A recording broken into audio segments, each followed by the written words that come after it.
இயேசு நீங்க இருக்கையில நாங்க சோர்ந்து போவதில்ல.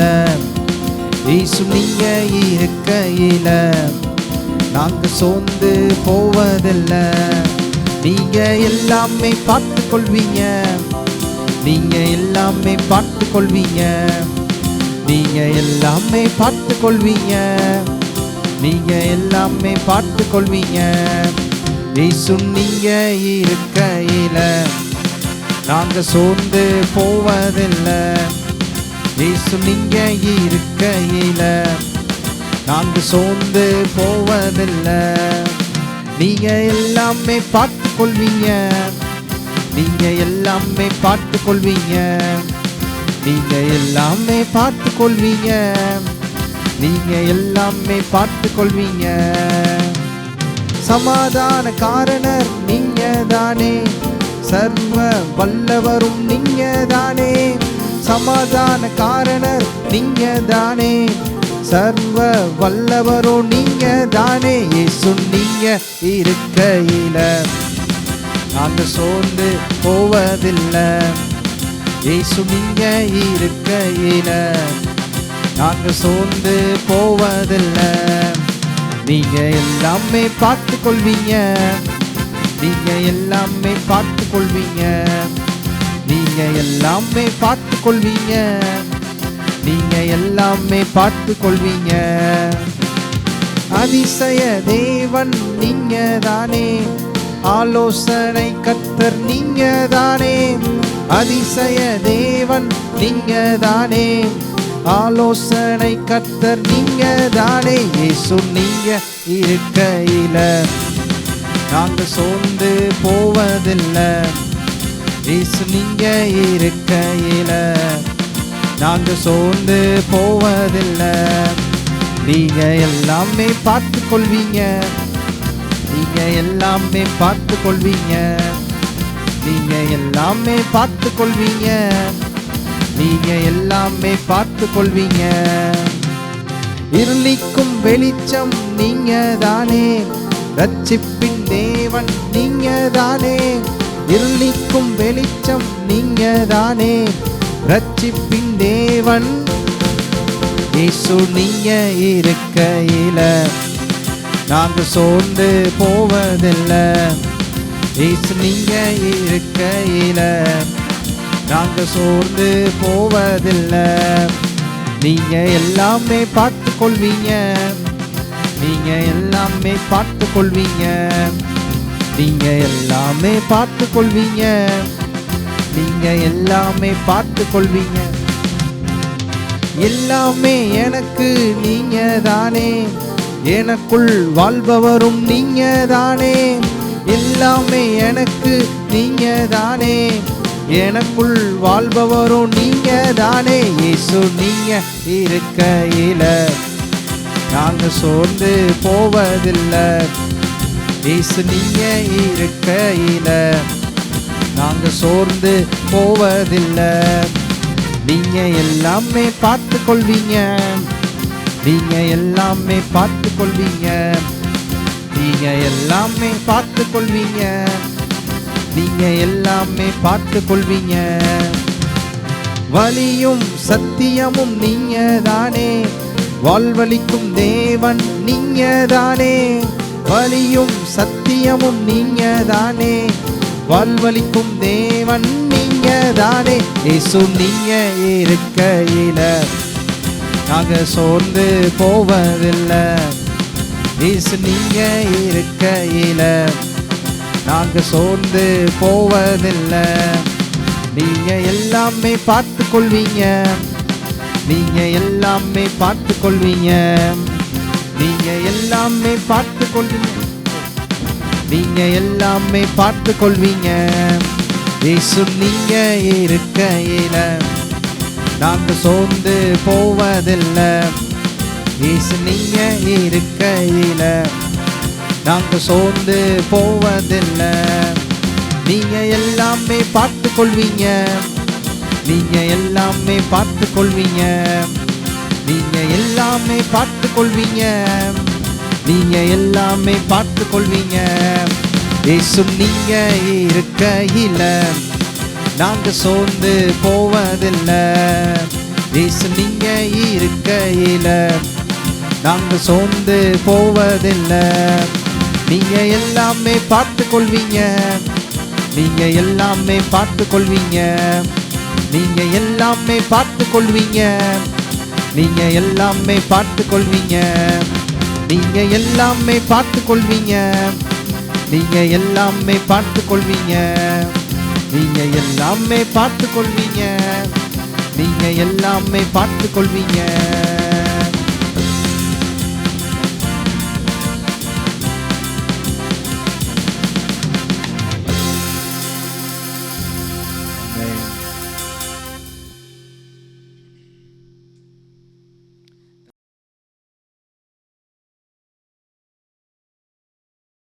தேவனுடைய பிள்ளையிலே வேதம் சொல்லுது, தேவன் தம்முடைய ஒரே பேரான குமாரனை விசுவாசிக்கிறவன் எவனோ அவன் கெட்டு போகாமல் நித்திய ஜீவனை அடையும்படிக்கு அவரை தந்தருளி இவ்வளவாய் தேவன் உலகத்தில் அன்பு கூர்ந்தார் என்று பார்க்கிறோம். ஆண்டவராய் இயேசு நாம் ஒவ்வொருவருக்காகவும் இந்த உலகத்தில் வந்து சிலுவையிலே அடிக்கப்பட்டு இரத்தத்தை சிந்தி மரித்து உயிரோடு எழுந்து ஆண்டவராய் இயேசு இன்னைக்கும் ஜீவிக்கிறார். இதுவரைக்கும் நீங்கள் ஆண்டவராய் இயேசுவை ஆண்டவராக ஏற்றுக்கொள்ளவில்லையானால் ஆண்டவராய் இயேசுவை உங்களுடைய நல்வாழ்வுக்கென்று அவரை ஆண்டவராக இரட்சகராக நீங்கள் ஏற்றுக்கொள்ளுங்கள். ஆண்டவராக இயேசுவை ஆண்டவராக ஏற்றுக்கொண்ட தேவனுடைய பிள்ளைகள் நாம் இந்த உலகத்தில் வெற்றியான ஒரு ஆசீர்வாதமான ஒரு வாழ்க்கை வாழ்வது தான் கர்த்தருடைய சித்தம் என்பதை நாம் அறிந்து கொள்ள வேண்டும். கிறிஸ்தவ வட்டாரங்களில் ஆண்டவராக இயேசுவை ஏற்றுக்கிட்டால் ரொம்ப தரித்திரமாக வாழணும், ரொம்ப ஏழையாக இருக்கணும், ரொம்ப கவலையோடும் கண்ணீரோடும் பிரச்சனையோடு தான் வாழணும் என்று அநேக பிரசங்கர்களை பிரசங்கம் பண்ணுறாங்க. அவங்க என்ன சொல்கிறாங்கன்னா, பாருங்கள், இங்கே பரலோகத்தில் நீங்கள் பூலோகத்தில் எவ்வளோ கஷ்டப்படுறீங்களோ பரலோகத்தில் போய் நல்லா இருக்கலாம் அப்படின்னு அவங்களுடைய பிரசங்கமாக இருக்கிறது. வேதத்திலேருந்து அதுக்கு சில விஷயங்கள்லாம் எடுத்து சொல்கிறாங்க. ஆனால் நீங்கள் ஒரு இதை கவனிக்கும்போது அவர் இவ்வளவாய் உலகத்தில் அன்பு கூர்ந்தார் என்று பார்க்கிறோம். ஏன்னா இவ்வளவாய் நம்போது மனுஷன் மேலே கர்த்தர் வந்து இவ்வளவாய் அன்பு கூர்ந்திருக்கிறார். மனுஷனை முதல் மனுஷனை ஆதாம் இழந்து போன எல்லா விதமான ஆசீர்வாதங்களையும் அவன் பெற்று அனுபவிக்கும்படிதான் இயேசு உலகத்தில் வந்தார் இல்லையா? அவர் வந்து சிலுவையில் அடிக்கப்பட்டு ரத்தத்தை சிந்தி மரித்து நம்முடைய பாவம், சாபம், வியாதி, தரித்திரம் எல்லா விதமான தீமைகளையும் தன்மையில் ஏற்றுக்கொண்டு அவருடைய எல்லா விதமான நன்மைகளை நமக்கு கொடுக்கும்படியாக அவர் சிலுவையிலே மரித்து 3ஆம் நாளை உயிரோடு எழுந்தார். ஏன்னா பிசாசை அவனுடைய பாவத்தையும் சகலவற்றையும் தேவன் என்ன பண்ணார் பாருங்கள், அதன் மீது வெற்றி சிறந்திருக்கிறார். அவருடைய வெற்றி இன்னைக்கு தேவன் வந்து என்ன பண்ணியிருக்கார், நமக்கு கொடுத்திருக்கிறார். வேதம் சொல்லுது, தேவனால் பிறப்பதெல்லாம் உலகத்தை ஜெயிக்கும் உங்கள் விசுவாசமே உலகத்தை ஜெயிக்கிற ஜெயம் என்று சொல்கிறது. அப்போ ஆண்டவராய் இயேசுவை ஏற்றுக்கொள்ளும் போது ஆண்டவராய் இயேசு எப்படி இந்த உலகத்தில் ஜெயித்தாரோ அதை மாதிரி நம்ம ஜெயிக்க முடியும். அது மட்டும் இல்லாமல் இந்த உலகத்தில் ஏன் வந்து இவ்வளோ வெற்றியாக நம்ம வாழணும் அப்படின்னு சொன்னால் பாருங்கள், வந்து குறிப்பாக வந்து நம்முடைய பொருளாதாரங்களில் நம்முடைய பண விஷயங்களில் பாருங்கள் பொருளாதாரங்கள் நல்லா இருக்கணும். நீங்கள் ஒவ்வொருவரும் நல்லா இருந்தால் தான், நீங்கள் ஆசீர்வதிக்கப்பட்டிருந்தால் தான் நீங்கள் ஆண்டவரை பற்றி சொல்லும் போது அந்த சுவிசேஷத்துக்கு ஒரு எஃபெக்ட் இருக்கும். சுவிசேஷத்துக்கு வந்து எஃபெக்ட் இருக்குது, வல்லமை இருக்குது. ஆனால் நீங்கள் வாழ்ந்து நீங்கள் செழிப்பாக இருக்கும்போது தான் பாருங்கள் மக்கள் வந்து இவங்க ஆராதிக்கிற தெய்வம் வந்து மெய்யானவர், இவங்களை ஆசீர்வதிக்கிறார்ன்றதை புரிஞ்சுக்குவாங்க இல்லையா? அதுக்கு வந்து நாம் கண்டிப்பாக நல்ல ஒரு வெற்றியான ஆசீர்வாதமான செழிப்பான ஒரு வாழ்க்கையை வாழ வேண்டும்.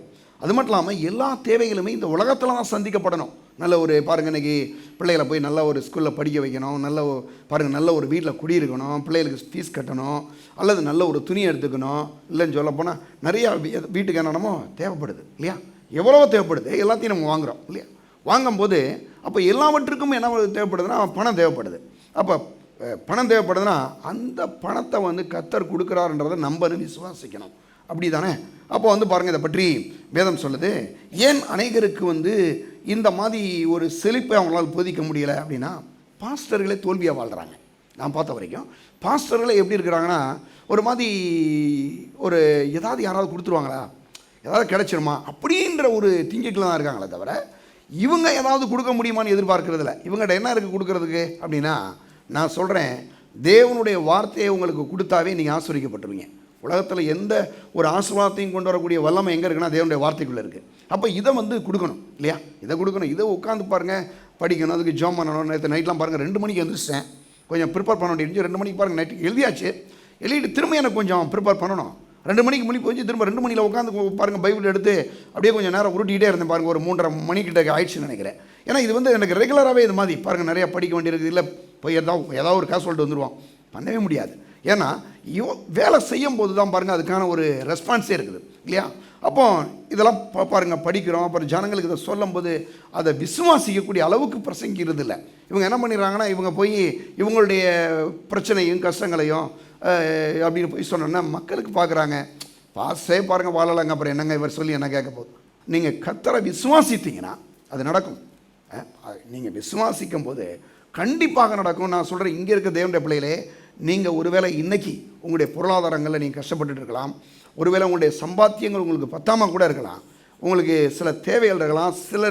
உங்களுடைய சொந்தக்காரங்க கூட உங்களுடைய சில ரீதியில் பொருளாதாரங்கள் இல்லைன்னு உங்களை மாதிரி ஒரு அற்பமாக கூட நினைக்கலாம். ஆனால் நான் சொல்கிறேன், உங்களுக்கு ஒன்று சொல்கிறேன், அப்படிப்பட்ட மக்கள் மத்தியில் உங்களை நிச்சயமாக உயர்த்துவார், உங்களை ஆசீர்வதிப்பார். எனக்கு தெரியும் இந்த வசனம் வந்து அப்படிப்பட்ட ஒரு வேலையை செய்யும் என்பதை என்னால் சொல்ல முடிகிறது. சரியா? சரி, அப்போ வந்து பாருங்க, நான் சொல்கிறேன் தேவனுடைய பிள்ளைகளே, அதுக்கு நம்ம என்ன பண்ணணும்னா, இந்த மற்ற ஆள்லாம் பார்க்காங்க, மற்ற பாசஸ் இது இல்லை அது இல்லை அப்படின்லாம்றாங்களா, அவங்கள தூக்கி போட்டுட்டு வசனத்தை பாருங்கள். வசனம் சொல்லுது, 3 யோவான் 2ஆம் வசனம் சொல்லுது, பிரியமானவனே உன் ஆத்துமா வாழ்கிறது போல நீ எல்லாவற்றிலும் வாழ்ந்து சுகமாக இருக்கும்படி வேண்டுகிறேன்றார் தமிழில். ஆங்கிலத்தில் சொல்லப்பட்டிருக்கு, பிரியமானவனே உன் ஆத்துமா வாழ்கிறது போல நீ எல்லாவற்றிலும் வாழ்ந்து சுகமாக இருக்கும்படி விரும்புகிறேன். என்ன செய்கிறேன்? விரும்புகிறேன். அந்த சுகமாக இருப்பதிலே வந்து என்ன பண்ணுறதுன்னா, நம்முடைய ஆவியில், ஆத்மாவில், சரீரத்தில், கையின் பிரயாசங்களில் எல்லாவற்றிலையும் நாம் செழிப்படைவதை கர்த்தர் விரும்புகிறார். நம்முடைய ஆவிக்குரிய வாழ்வு, நம்முடைய ஆத்ம வாழ்வு, நம்முடைய சரீர சுகம், குடும்பத்தில் கணவன் மணியின் மத்தியில் நல்ல ஒரு சந்தோஷமாக சமானமாக. சில வீடுகளுக்கு போனால் எப்போ பார்த்தாலும் சண்டை ஏன் வருதுன்றதை நான் ரொம்ப நாளாக கவனித்து பார்த்தீங்கன்னா, பெரிய அளவில் பணப்பிரச்சனைலாம் சண்டை வர்றது நான் பார்த்த வரைக்கும். நிறைய வீடுகளை பாருங்கள், அந்த பண பிரச்சனைனாலே வீட்டில் கணவன் மனைவிகளை ஒரு நல்ல ஒரு உண்மை இல்லை, கஷ்டப்படுறாங்க. நான் என்ன சொல்கிறேன்னா, நீங்கள் அந்த வசனம் சொல்லுது, பிரியமானவனே உன் ஆத்மா வாழ்கிறது போல நீ எல்லாவற்றிலும் வாழ்ந்து சுகமாக இருக்கும்படி செழிப்பாக இருக்கும்படி அவர் விரும்புகிறாரு. அதே மாதிரி நாமும் அவர் கூட என்ன சேர்ந்து விரும்புவோம். நம்ம விரும்பும்போது தான் அதை கர்த்தர் கொடுக்குறாரு. விரும்பும்போது தான் என்ன செய்கிறாங்க, கர்த்தர் கொடுக்குறாரு. கேட்டால் நீங்கள் விரும்பணும். நீங்கள் விரும்பாமல் எதுவுமே வராது. அப்போ நீங்கள் விரும்பணும். விரும்பும்போது கண்டிப்பாக ஆண்டவர் அதை கொடுக்குறாரு. அது மட்டும் இல்லாமல் வேதம் சொல்லுது, நீதிமொழிகள் 10:22 பாருங்கள், கர்த்தருடைய ஆசீர்வாதமே ஐஸ்வர்யத்தை தரும், அதனோடு வேதனையை கூட்டார். கர்த்தருடைய ஆசீர்வாதம் ஒரு தேவனுடைய பிள்ளை மேலே இருந்துச்சுன்னா அங்கே என்ன இருக்குன்னா, கண்டிப்பாக ஐஸ்வர்யம் இருக்கும். எல்லாம் சொல்லுங்கள், ஐஸ்வர்யம் இருக்கும். பாருங்கள், உங்கள் வீட்டில் இருக்கணும், உங்கள் தொழிலில் இருக்கணும், உங்களை பார்க்கும் போதே அந்த ஐஸ்வர்யத்தை மக்கள் பார்க்கணும். இன்றைக்கி நிறைய நேரங்களில் மக்கள் எதுக்கு பயப்படுறானோ இல்லையோ, பணத்தை கண்டா பயப்படுறான். அப்போ தேவனுடைய பிள்ளைகளை பாருங்கள், அந்த தேவன் சொல்லுது, கர்த்தருடைய ஆசீர்வாதமே ஐஸ்வர்யத்தை தரும், அதனோட வேதனையை கூட்டார். அப்போ கர்த்தருடைய ஆசீர்வாதம் ஒரு தேவனுடைய பிள்ளை மேலே இருந்துச்சுன்னு சொன்னால் கண்டிப்பாக நான் சொல்கிறேன், அங்கே ஐஸ்வர்யம் இருக்கும். அது மட்டும் இல்லாமல் முதல் மனுஷனை ஆதாமை தேவன் உருவாக்கும் போது அவர் ஒரு பெரிய ஐஸ்வர்யவனாய் உண்டாக்கினார். அது மட்டும் இல்லாமல் அவனுக்கு கீழே எல்லாவற்றையும் கீழ்ப்படுத்தினார். ஆதியாகமம் 1:26 சொல்கிறாரு, நமது சாயலாவும் நமது ரூபத்தின்படி மனுஷனை உண்டாக்குமாக, அவர்களை தேவ சாயலாக உண்டாக்கும், அவர்களை ஆணும் பெண்ணுமா உண்டாக்குமாக. அவர் சொல்கிறாரு, பூமி பாருங்கள் 1:28 பாருங்களேன். இப்போ அங்கே சொல்கிறார் 1:28, பின்பு தேவன் அவர்களை நோக்கி, நீங்கள் பலுகி பெருகி பூமியை நிரப்பி அதை கீழ்ப்படுத்தி சமுத்திரத்தின் மச்சங்களையும் ஆகாயத்து பறவையிலும் பூமியின் மேல் நடமாடுகிற சகல ஜீவசந்துகள் ஆண்டு கொள்ளுங்க என்று சொல்லி தேவன் அவர்களை ஆசீர்வதித்தார். தேவன் அவர்களை நல்ல கவனிங்க, நீங்கள் ஆண்டு கொள்ளும்படி, நீங்கள் ஆசீர்வதிக்கப்படும்படி, நீங்கள் பெருகும்படி கர்த்தர் வந்து பாருங்கள் விரும்புகிறாரு. இதைத்தான் ஆதாம்கிட்ட வந்து சொன்னார். ஆனால் ஆதாம் என்ன பண்ணானா, அவன் பாவம் செய்து எல்லாவற்றையும் இழந்து போயிட்டான். இப்போ திரும்ப பாருங்கள் அது மட்டும் இல்லாமல் பாருங்கள், நீங்கள் அதுக்கு முன்னாலே பார்த்தீங்கன்னா அவனை கொண்டு வராரு. 2ஆம் அதிகாரம் 15ஆம் வசனத்துக்கு நீங்கள் பார்க்கும்போது, தேவனாய கர்த்தர் மனுஷனை ஏதேன் தோட்டத்தில் அழைத்து கொண்டு வந்து அதை பண்படுத்தவும் காக்கவும் வைத்தார். என்னென்னா, அவனை நல்லா வேலை செய்ய வச்சு அதை பண்படுத்த முடி, என்ன சொல்ல போனால் அவனை நல்லா டெவலப் பண்ணும்படி சொல்கிறாரு. நல்லா நான் சொல்கிறேன், தேவனுடைய பிள்ளைகளே, நீங்கள் வேலை செய்கிறீங்க, வியாபாரம் பண்ணுறீங்க, தொழில் பண்ணுறீங்க, சில நேரங்களில் பாருங்கள் கொஞ்சம் பணம் இருக்குது, இதை டெவலப் பண்ணணும். அங்கே இருக்கிற இடத்துல இருந்துடக்கூடாது. நீ என்ன பண்ணணும்னா, இதை டெவலப் பண்ணுறதுக்கு என்ன வேலை செய்யணும் அப்படின்றது ஒரு முயற்சி எடுக்கணும். பாருங்கள், நம்ம செய்யணும். ஆதாம்டா தான் சொன்னார், நீ பண்படுத்தவும் அதை என்ன செஞ்சார், காத்துக்குள்ளவும் அதை பண்படுத்தவும் கர்த்தர் வந்து ஏதோ இந்த இடத்த கொண்டு வந்து அவனை வைக்கிறாரு. பாருங்கள், அவன் பண்படுத்துகிறான்னா ஒரு டெவலப்மெண்ட்டு. அதாவது கிறிஸ்தவ வாழ்க்கையில் ஒவ்வொரு நாள்லையும் ஒரு டெவலப் இருக்கணும். நீங்கள் கிறிஸ்தவ வாழ்க்கையில் பாருங்கள், ஒவ்வொரு மாதத்துலையும் இருக்கணும், ஒவ்வொரு வருஷத்துலையும் நம்ம திரும்பி பார்க்கணும், என்ன அந்த வருஷத்தில் ஒரு நன்மை நடந்தது, ஏதோ என்ன பண்ணியிருக்கிறோம் நம்ம அப்படின்னு நம்மளை செக் பண்ணி பார்க்கணும். அப்போ ஒரு டெவலப் இருக்க வேண்டும். பாருங்கள், நம்மளாம் என்ன பண்ணிக்கணும், டெவலப் பண்ண பாருங்கள், பண்படுத்தும்படி, அதாவது டெவலப் பண்ணும்படி அவர் வந்து ஆதாமை வந்து உருவாக்குறாரு. அது மட்டும் இல்லாமல் பாருங்கள், மனிதனை வந்து அவன் வேலை செய்யும்படி இதெல்லாம் வந்து கொடுக்குறாரு. அது மட்டும் இல்லாமல் அந்த பண்படுத்தும்படின்றது ஒரு கலாச்சாரத்தை, ஒரு சமுதாயத்தை தேவன் வந்து என்ன பண்ணுறாராம், உண்டாக்குறார்.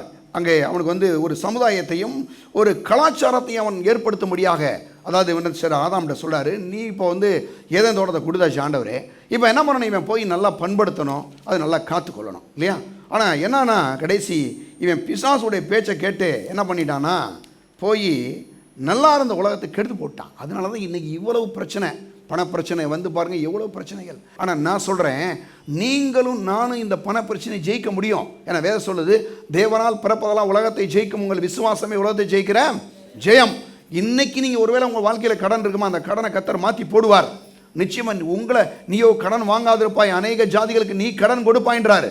உங்களை கடன் கொடுக்கக்கூடிய மக்களாக தேவன் மாற்றுவார். அப்போ தேவனுடைய பிள்ளைகளே, நீங்கள் ஒன்றை புரிந்து கொள்ள வேண்டும். என்ன புரிஞ்சுக்கொள்ளணும் அப்படின்னு சொன்னால், உங்களை நீங்கள் டெவலப் பண்ணணும். ஆதாம்டா தான் சொன்னார். ஆனால் அவன் பாவம் செய்த பிறகு அந்த டெவலப்மெண்ட்டே இல்லாமல் போச்சு.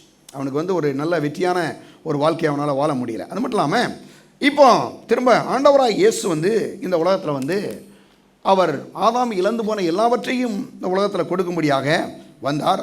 திரும்ப வந்தார் பாருங்கள். வந்து திரும்பவும் கர்த்தர் வந்து ஒரு மனுஷனை தெரிந்து கொள்கிறார். அதுக்கு முன்னால் பாருங்கள் ஆதாமுடைய சந்ததியாருடைய நிலைமையை நீங்கள் பார்த்தீங்கன்னா, அங்கே பாவம் செய்த பிறகு பாபேல்ன்ற ஒரு கோபுரத்தை கட்டுறான். அந்த பாபேலில் என்ன நடக்குது அப்படின்னு சொன்னால், பாபேல் கோபுரம் கட்டினா தப்பு கிடையாது.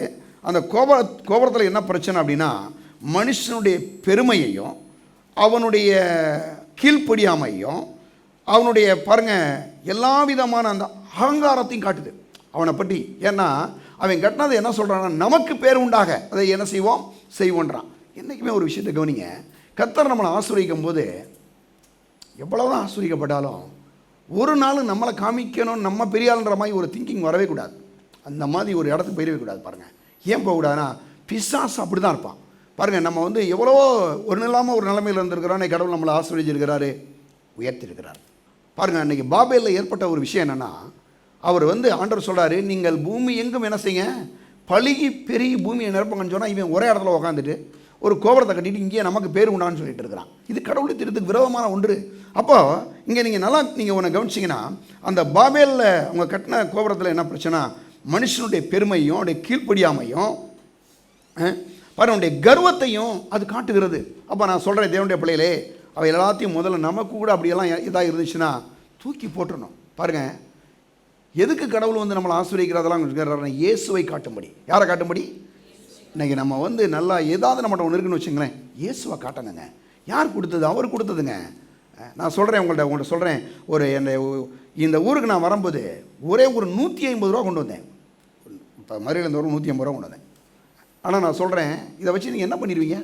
பண்ண முடியாது. நிறைய பாசஸ் என்கிட்ட வந்து சொன்னாங்க, இந்த ஊரில் ஒன்றுமே அவனால் பண்ண முடியாது நாங்கள். ஆனால் நாங்கள் சொல்கிறோம், இன்றைக்கி கர்த்தர் எவ்வளவு ஆசீர்வதிக்கிறார். ஒரே ஒரு காரணம், எல்லா ஆசீர்வாதத்துக்கும் பாருங்கள் ஊற்றி யாருன்னா அவர் தான். நான் சொல்கிறேன், உங்களை ஒவ்வொருவரையும் அப்படி தான் ஆசீர்வதிக்க முடியும். சரியா? அப்போ இன்றைக்கி தேவனுடைய பிள்ளைகளே பாருங்கள், வந்து அந்த பாபேல் கோபுரம் வந்து ஏன் அப்படியே தடைப்பட்டுச்சுன்னா, அவங்களுடைய பாசையெல்லாம் ஏன் வந்து அது தாறுமாறாச்சுன்னு சொன்னால், மனுஷனுடைய பெருமையை தேவன் அங்கே அளித்தார். சரியா? அதெல்லாம் நம்ம பார்க்குறோம். அது மட்டும் இல்லாமல் திரும்ப ஒரு மனுஷன் தெரிந்தெடுத்தார். ஒரு மனுஷன் பெருமை இல்லாத ஒரு ஆளை பிடிக்கணும்னு சொல்லி பிடிக்கிறார். யாரவன் அப்படின்னு சொன்னால் ஆபிரகாமை பிடிச்சி கொண்டு வர்றாரு. அவன் யாருன்னா ஒரு கல்தையர் தேசத்துக்காரன். முழுக்க பாருங்கள், விக்கிரகணை செய்யக்கூடிய ஒரு ஆள், சிலையெல்லாம் செஞ்சு விற்கிறவன், அந்த மாதிரி ஒரு ஆள். அவன் அங்கேருந்து இவனை கொண்டு வந்து பிடிச்சி கொண்டு வராரு. கொண்டு வந்தால் அவன் சொல்கிறான், பாருங்கள், ஆதியாகமம் 1:12 பாருங்கள், 12ஆம் அதிகாரம் 1 சொல்லப்பட்டிருக்கு பாருங்கள், அவன் தேசத்தையும் இனத்தையும் தங்கள் தகப்பன் வீட்டை விட்டு புறப்பட்டு நான் உனக்கு காண்பிக்கும் தேசத்துக்கு நீ போ என்று சொல்கிறாரு. அப்படி போகும்போது அவன் அங்கே என்ன பண்ணுறான் பாருங்கள், பயங்கரமான ஒரு ரீதியில் வந்து பாருங்கள், அவன் தேசத்தையும் இனத்தை விட்டு புறப்பட்டு வர்றான். வந்தால் பாருங்கள், கர்த்தர் அவனை ஆசீர்வதிக்கிற. 2வது வசனம் சொல்லுது, நான் உன்னை பெரிய ஜாதியாக்கி உன்னை ஆசீர்வதித்து உன் பேரை பெருமைப்படுத்துவேன், நீ ஆசீர்வாதமாக இருப்பாய். உன்னை ஆசீர்வதிக்கிறவர்களை ஆசீர்வதிப்பேன், உன்னை சபிக்கிறவர்களை சபிப்பேன். பூமியில் வம்சங்களெல்லாம் உனக்குள்ள என்ன செய்யும்? ஆசீர்வதிக்கப்படும். அப்போ கவனிங்களேன், ஆசீர்வதிக்கப்படுன்றதுன்றது இன்னைக்கு இருக்கக்கூடிய இந்த நிலையில் இருந்து இன்னொரு ஸ்டெப் மேலே போயிடணும். ரட்சிப்போட நிற்கக்கூடாது. ரட்சிக்கப்பட்டுட்டோம், இது போதுங்க, பாவம் மன்னிக்கப்பட்டுச்சு, பரலோகத்தில் போய் சேர்ந்துடலாம், அந்த முடிவு கிடையாது. ரட்சிக்கப்பட்டுட்டோம், பரலோகத்துக்கு போகிறதுக்கு இன்னும் 70-80 வருஷம். அப்போ தேவனுடைய பிள்ளைகளை நீங்கள் ஒன்றை புரிந்து கொள்ளணும். என்ன புரிஞ்சுக்கிறோன்னா, ஆபிரகாமை தேவன் அப்படி தான் ஆசீர்வதிச்சார். அவனுடைய இனத்தையும் தேசத்தையும் விட்டு புறப்பட்டு வர்றான். வந்தால் அவனை வந்து ஆசீர்வதிச்சு, நீங்கள் 12ஆம் அதிகாரத்திலே பார்த்தீங்கன்னா அவனை 13:2 பார்த்தீங்கன்னா ஆபிரகாமுடைய வேலைக்காரன் சொல்கிறான். ஆபிரகாம் சொல்கிறான், ஆபிரகாம் மிருக ஜீவனங்கள் வெள்ளியும் பொண்ணுமுடைய ஆசீரையுடைய சீமானாக இருந்தான். பெரிய பிரபு, பெரிய சீமான் ஆகிட்டான். ஒரே அதிகாரத்தில்ங்க வர்றான், வந்து ஆசீர்வதிக்கப்படுறான். என்னன்னா கர்த்தருடைய ஆசீர்வாதமே ஐஸ்வர்யத்தை தரும், அதனோட வேதனையை கூட்டார். அப்போ கர்த்தர் வந்து ஒரு தேவனுடைய பிள்ளையுடைய வாழ்க்கையில் இருந்துச்சுன்னா கண்டிப்பாக நான் சொல்கிறேன், தருத்திரம் ஒளிஞ்சு போயிடும். தேவனுடைய அவருடைய ஆசீர்வாதத்தினால செழிப்பை உங்கள் வாழ்க்கையில் கட்டளையிடுவார். சரியா? அது மட்டும் இல்லாமல் ஆபிரகாமுக்கு பிறகு அவர் வந்து இப்போ என்ன பண்ணுறாரு, ஆபிரகாம் பாருங்கள் வந்து ஆசீர்வதிக்கப்படுறான். அதில் வந்து ஒரு விஷயத்தை நீங்கள் கவனிக்கிறான். ஆதியாகமம் 12ஆம் அதிகாரத்திலேருந்து மல்கியா 4ஆம் அதிகாரம் வரைக்கும் இந்த இஸ்ரவேல் ஜனங்களை பற்றி தான் வரிசை எழுதிட்டே வருது. கிட்டத்தட்ட 66 புத்தகங்கள் இருக்குல்ல, அதில் ஒரு 39 புத்தகங்கள் வரைக்கும் இந்த பழைய ஏற்பாட்டில் இருக்கு இல்லையா. இதில் வந்து எல்லாமே நீங்கள் பார்த்தீங்கன்னா ஆதியாகமம் 12ஆம் அதிகாரத்திலேருந்து மல்கியா வரைக்கும் என்ன போட்டிருக்குன்னா, அங்கே இஸ்ரவேலுடைய ஜனங்களை குறித்த பூரா வரலாறுகள் அங்கே எப்படி கர்த்தர் ஆசீர்வதிக்கிறார், இது அப்படி தான் எழுதப்பட்டிருக்கு. அப்போ இதை பார்க்கும்போது நீங்கள் ஒன்று புரிஞ்சுக்கணும். என்ன புரிஞ்சுக்கணும், இந்த ஒன்றும் இல்லாமல் வந்த ஒரு மனுஷனை இன்றைக்கி ஆசீர்வதிச்சு ஒரு பெரிய தேசமாக மாற்றிட்டார் இல்லையா. உனக்குள்ளே இந்த பூமியில் வம்சங்களெல்லாம் ஆசீர்வதிக்கப்படுன்னு சொன்னார். அப்படிப்பட்ட மனுஷனை கொண்டு இந்த உலகம் முழுவதையும் தேவன் என்ன பண்ணியிருக்கார், ஆசீர்வதித்திருக்கிறார் இல்லையா. தேவன் வந்து அவர் வாக்கு பண்ணினார் என்றால் அந்த வாக்கு தத்துவத்தை நிறைவேற்றக்கூடிய தேவனாக இருக்கிறார். அது மட்டும் இல்லாமல் நீங்கள் பார்க்கும்போது இப்போ ஆபிரகாமுக்கு பிறகு இந்த உலகத்தில் ஆண்டவராக இயேசுவே இந்த உலகத்தில் வந்து தேவன் தமக்கு சமமாக இருப்பதை கொலையாகிய புகழாக எண்ணாமல் அவர் தம்மை தாமை தாழ்த்தி அடிமையின் ரூபம் எடுத்து மனுஷ சாயலாக இயேசு கிறிஸ்து உலகத்தில் மனுஷனாக வந்தார். இன்றைக்கி அவரை பற்றி தான் பார்க்க போகிறோம். அவர் எப்படி வேலை செஞ்சார் இல்லையா. செழிப்படைவதற்கு கண்டிப்பாக நம்ம என்ன செய்யணுங்க, நம்ம வந்து எல்லாமே பெற்றுக்கொள்கிறோம், நம்ம எல்லாமே நமக்கு இருக்குது இல்லையா. அதாவது நம்ம படிச்சிருக்கிறோம், எல்லாமே இருந்தாலும் கூட. ஆனால் நான் சொல்கிறேன், வேலை செய்யணுன்றதை பற்றி வேதம் மிக தெளிவாக சொல்லுகிறது. அதை பற்றி நிறைய விஷயங்கள் நம்ம சொல்லிட்டோம். அதனால் திரும்ப நம்ம அங்கே போக வேண்டாம்னு நினைக்கிறேன், டைம் ஆகிடும். சரியா? சரி. ஆனால் நீங்கள் பாருங்கள், இந்த செழிப்படைவதற்கு வந்து நல்ல ஒரு வேலையை செய்யணும். ஏன்னா வேதம் சொல்லுது, வேலை செய்யாதவன் சாப்பிடாது இருக்க கடவுள் போட்டிருக்கு. வேலை செய்யலைனாவே சாப்பிட முடியாது. அது ஒரு ஒரு ஒரு விஷயம் இல்லையா. யாராவது ஒருத்தர் வேலை செஞ்சு இவங்களுக்கு சாப்பாடு போடுவாங்க. சில ஆளுக்கெல்லாம் சொல்லுவாங்க பாருங்கள், என்ன சொல்லுவாங்கன்னா, யாராவது வீட்டில் ஒரே ஒருத்தர் வேலை செய்வாங்க, மற்ற எல்லாரும் அப்படியே உட்காந்து சாப்பிட்டு இருப்பாங்க. அது நல்ல வெற்றியான குடும்பமா? கிடையாது. என்ன செய்யணும், எத்தனை பேர் இருக்கீங்களோ அத்தனை பேர் வேலை செய்யணும். வேலையை செய்யும் போது தான் வேலை சொல்லுது, இந்நாளில் உண்டாகி இருக்கிறது போல ஐஸ்வர்யத்தை சம்பாதிக்கிறதுக்கான அவர் என்ன பண்ணுறாரா, பலனை கொடுக்கிறார். ஒரு வேலையை செய்யும் போது தான் அந்த பலனை கொடுப்பார். அந்த பலனுக்கு என்னதுன்னா, அதுக்கான ஒரு ஆற்றலையும் ஒரு அபிஷேகத்தையும் ஒரு அனுகூலத்தையும் அந்த வாய்ப்புகளையும் தேவன் வந்து திறந்து கொடுக்கிறார். அதான் பாருங்கள் ஆசீர்வாதத்தினுடைய ஒரு பகுதி. ஆசீர்வாதம்னா என்ன, ஆசீர்வாதம் சொல்கிறீங்களே அப்படின்னா என்ன அர்த்தம்னா, ஆசீர்வாதத்துக்கு அர்த்தம் என்னென்னா, அதாவது ஆற்றலையும் அந்த சம்பாதிக்கான ஆற்றல், அபிஷேகம், அதுக்கான அனுகூலம், நிறைய வாய்ப்புகளை தேவன் என்ன பண்ணுறாரா, திறந்து கொடுக்கிறார். அப்போ வந்து தேவனுடைய பிள்ளைகளே, அப்போ வேதம் சொல்லுது, கர்த்தருடைய ஆசீர்வாதமே ஐஸ்வர்யத்தை தரும், அதனுடைய வேதனையை கூட்டார். அது மட்டும் இல்லாமல் இப்போ வேலை செய்கிறத பற்றி நம்ம பார்த்தோம், நிறைய விஷயங்களை பார்த்துட்டே வர்றோம். அதில் போன வாரங்களில் ஆபிரகாம் பற்றிலாம் பார்த்தோம். இன்றைக்கி ஒரு விஷயம், ஆண்டவராக இயேசு உலகத்தில் வந்து அவர் சும்மா இருக்கலை. அவர் என்ன பண்ணார், வேலை செய்தார் என்பதற்கு மிக அற்புதமான ஆதாரங்கள் இருக்கிறதை பார்க்க முடிகிறது. எடுங்க, நம்ம எல்லாரும் போவோம். ஆண்டவராக இயேசு கிறிஸ்து அவர் வேலை செய்தார். எல்லாரும் எடுக்கலாம். யோவான் சுவிசேஷம் 5ஆம் அதிகாரம், எல்லாரும் எடுங்க. யோவான் சுவிசேஷம் 5ஆம் அதிகாரம், அங்கே ஒரு வசனத்தை பார்க்கலாம். 5ஆம் அதிகாரத்தில் 16-17 வசனங்கள். இயேசு இவைகளை ஓய்வினாலே செய்தபடியால் யூதர்கள் அவரை துன்பப்படுத்தி அவரை கொலை செய்ய வகை தேடினார்கள். இயேசு அவர்களை நோக்கி, என் பிதா இதுவரைக்கும் என்ன செய்கிறாரு, கிரியை செய்து வருகிறார், நானும் கிரியை செய்து வருகிறேன். கரெக்டாக நீங்கள் பார்த்தீங்கன்னா, என் பிதா இதுவரைக்கும் வேலை செய்து கொண்டு இருக்கிறார், நானும் என்ன செய்கிறேன், வேலை செய்கிறேன். பாருங்கள், அப்போ பிதா வந்து என்ன செஞ்சார், வேலை செஞ்சார். இப்போ ஆதியாமத்தில் இருந்து வேலை செஞ்சுட்டு இருக்கார். இப்போயும் கூட பிதா சும்மா ஒன்றும் இல்லை, அவர் வேலை பார்த்துட்டு தான் இருக்கிறார் இல்லையா. பாருங்கள், ஆண்டவராக இயேசு சொல்கிறாரு, என் பிதா கிரியை செய்து வருகிறார், நானும் கிரியை செய்து வருகிறேன். என்ன சொல்கிறாருன்னா, இந்த 5ஆம் அதிகாரத்தில் இயேசு கிறிஸ்து ஒரு விஷயத்தை செய்கிறார். பெத்தஸ்தான்ற ஒரு குளம் இருக்குது. அந்த குளத்தில் வந்து ஒருத்தன் 38 வருஷமாக படுத்துருக்கிறான். அவனுக்கு வந்து ஒரு திமிர்வாதத்தினால படுத்துருக்கிறான். அவனுக்கு வந்து சுகம் வரணும். இயேசு போயிருக்க என்ன பண்ணுறாரு, அவனை பார்த்து பேசி அவனுக்கு சுகத்தை கொடுக்குறாரு. கொடுத்தாங்க இருக்கிற பரிசேயரும் என்ன சொல்கிறான்னா, எப்படி நீங்கள் வந்து சுகத்தை கொடுக்கலாம் அப்படின்ற மாதிரி கேட்குறான். பாருங்கள், ஏசு சொல்கிறாரு, என்ன சொல்கிறாருன்னா, நானும் என்ன, என் பிதாவும் கிரியை செய்து வருகிறார், நானும் கிரியை செய்கிறேன். ஏன்னா என் பிதா வந்து எப்படி வேலை செய்கிறாரோ அதே போல் நான் என்ன செய்கிறேன், வேலை செய்து கொண்டு இருக்கிறேன் என்ற அந்த வார்த்தையை கொண்டு அவங்களோட பேசுகிறார். அப்போ தேவன் வந்து இன்றைக்கி என்ன பண்ணுறாரு, இன்றைக்கி ஆண்டவராக இயேசு வந்து இந்த உலகத்தில் ஒரு பெரிய வேலையை செய்யும்படியாக வந்தார். அது என்னென்னா ஒரு ரட்சிப்பின் திட்டத்தில் வந்து அவர் இறங்கி வர்றார். வரும்போது இயேசு வந்து ஒரு புதிய கலாச்சாரத்தை, ஒரு புது சமுதாயத்தை அவர் உண்டாக்கக்கூடிய தேவனாக வருகிறார். அது மட்டும் இல்லாமல் அவர் வந்து ஒரு யூத கலாச்சாரத்தில் வந்து பிறகுறார் இயேசுவே. பாருங்கள், எப்படி கலாத்தியர் 5ஆம் அதிகாரம் எடுங்க, கலாத்தியர் 4 எடுங்க, 4ஆம் அதிகாரம், சீக்கிரம் போகலாம். கலாத்தியர் 4ஆம் அதிகாரத்தில் பாருங்கள் 5ஆம் வசனம் பாருங்கள், நான் வாசிக்கிறேன். காலம் நிறைவேறின போது ஸ்திரீனிடத்தில் பிறந்தவரும் நியாயப்பிரமாணத்திற்கு கீழானவருமாகிய தம்முடைய குமாரனை தேவன் அனுப்பினார். என்ன பாருங்க, காலம் நிறைவேறின போது ஸ்திரீனிடத்தில் பிறந்தவரும். ஸ்திரீனிடத்தில் பிறந்தவர்னா யாரு அப்படின்னா ஆண்டவராய் இயேசு கிறிஸ்து இருக்கிறாரே, அவர் மனுஷ வித்தினாலே பிறக்கவில்லை. அவர் என்ன பண்ணாரு பாருங்க, பரிசுத்தாவியாகிய பிதாவாகிய தேவன் பரிசுத்தாவியானவரை கொண்டு தம்முடைய வார்த்தையை அனுப்பி அதன் மூலமாய் என்ன செய்கிறாரு, அங்கே மரியாளுக்குள்ளே என்ன பண்ணுறாரு, ஒரு கற்பத்தை தரிக்க செய்து அதன் மூலமாக ஆண்டவராய் இயேசு இந்த உலகத்தில் என்ன செய்கிறாங்க, பிறகுறார். அவர் சொல்கிறாரு, காலம் நிறைவேறின போது. என்ன காலம் நிறைவேறிச்சு அப்படின்னா, தீர்க்கதரிசிகள் எல்லாரும் ஒன்று சொல்கிறாங்க, ஆண்டவராய் இயேசு உலகத்தில் என்ன செய்ய போகிறார், வருவார். பாருங்கள் சொல்கிறார், ஏசாயா சொல்கிறாரு, என்னது, இதோ ஒரு கன்னிகை கர்ப்பவதியாகி ஒரு குமாரனை பெறுவாள். அப்போ இப்படியெல்லாம் பாருங்கள் தீர்க்க தரிசனங்கள் சொல்லப்படும் போது இப்போ ஒரு காலம் வருது. அந்த காலத்தில் காலம் நிறைவேறின போது ஸ்திரீனிடத்தில் பிறந்தவரும் நியாய பிரமாணத்திற்கு கீழானவருமாகிய தம்முடைய குமாரனை தேவன் அனுப்பினார். அப்போ நியாய பிரமாணத்துக்கு கீழானவர்னா என்னென்னா, இவர் ஒரு யூத சமுதாயத்தில் வர்றாரு, யூத கலாச்சாரத்தில் வர்றாரு. யூதர்கள் வந்து இந்த உலக மக்களிலிருந்து முழுவதுமாக வேறு பிரிக்கப்பட்ட ஒரு மக்களாக இருக்கிறார்கள். அந்த சமுதாயத்தில் அந்த கலாச்சாரத்தில் வர்றாரு. அப்போ உலகம் வரும்போது இந்த உலகத்தில் ஒரு கலாச்சாரமும் ஒரு சமுதாயம் இருக்குது. அது என்ன சமுதாயம் அப்படின்னா, சுயநலம் நிறைந்தது. எதை எடுத்துங்க, எனக்கு எனக்கு எனக்குன்னு ஒரு நல்ல வேலை செஞ்சால் கூட என்னைய கூட நல்லா வந்துடக்கூடாது.